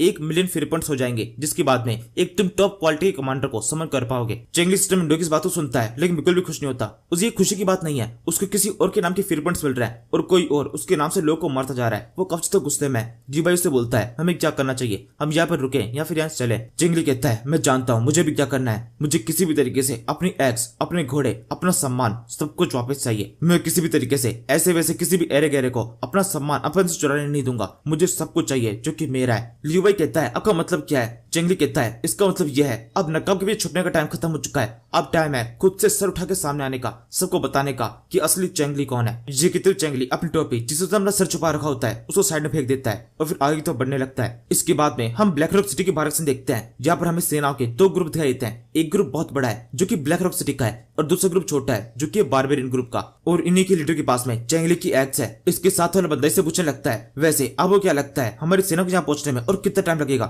लीडर बोलता है मेरी गिनती के हिसाब से वो सारी सेना आज यहाँ पहुंच जानी चाहिए। वैसे मुझे ऐसा लगता है ये छोटी सेना जो कि हमारा पीछा कर रही है ये हमारा सामना नहीं कर सकती, भले ही अभी हम गिनती भी थोड़े से कम है लेकिन इनको तो संभाल सकते हैं, चलो इनके साथ थोड़ी देर खेलते हैं। साथ वाला बंदा बोलता है हाँ ठीक है मैं समझ गया। ये कितने अपने घोड़े को थोड़ा साइड में करता है, अपने एरो को तैयार कर अपने मन में एक गिनती गिनने लगता है 1 2 3 और 3 करने के साथ में ये एरो को फायर कर देता है। इसका निशान बहुत शानदार है, पीछे सारे सिपाहियों में से एक के सर पे जाकर टकराता है और तुरंत ही उसकी डेथ हो जाती है। बाकी सोल्जर्स जो कि बहुत ज्यादा घबराए हुए हैं उनका डर और ज्यादा बढ़ जाता है। असल में सोल्जर्स नहीं है, ये विलेजर्स है। ब्लैक रॉक सिटी के अंदर ये नियम है जब कभी सेना की कमी पड़ती है तो वो अपने विलेजर्स को शामिल कर लेते हैं सेना के अंदर और उनको जबरदस्ती लड़ाई के अंदर भेजा जाता है। इस वजह से बहुत ज्यादा डरे हुए हैं, बिल्कुल भी ट्रेंड नहीं है। इसी समय इस लड़ाई का सबसे ब्रूटल मोड दिखाई देता है। अब तक तो केवल एक ही बंदे ने अपना तीर फायर किया था, लेकिन अब तो काफी सारे बंदे अपने एरोस को फायर करने वाले हैं। इन सभी ने एम कर लिया है और फिर एक साथ ही एरो फायर करता है और एक ही झटके में कब से सोल्जर्स इनके एरो की भेंट चढ़ जाते हैं। इस टाइम पर ब्लैक रॉक सिटी की सेना के अंदर पूरी हदरों में जाती है, कब से लोग मारे जा चुके हैं और ये देखकर लू हैंग सबसे रुकने के लिए कहता है, वो सबसे कहता है थोड़ा संभल के एकदम ध्यान से अटैक करो,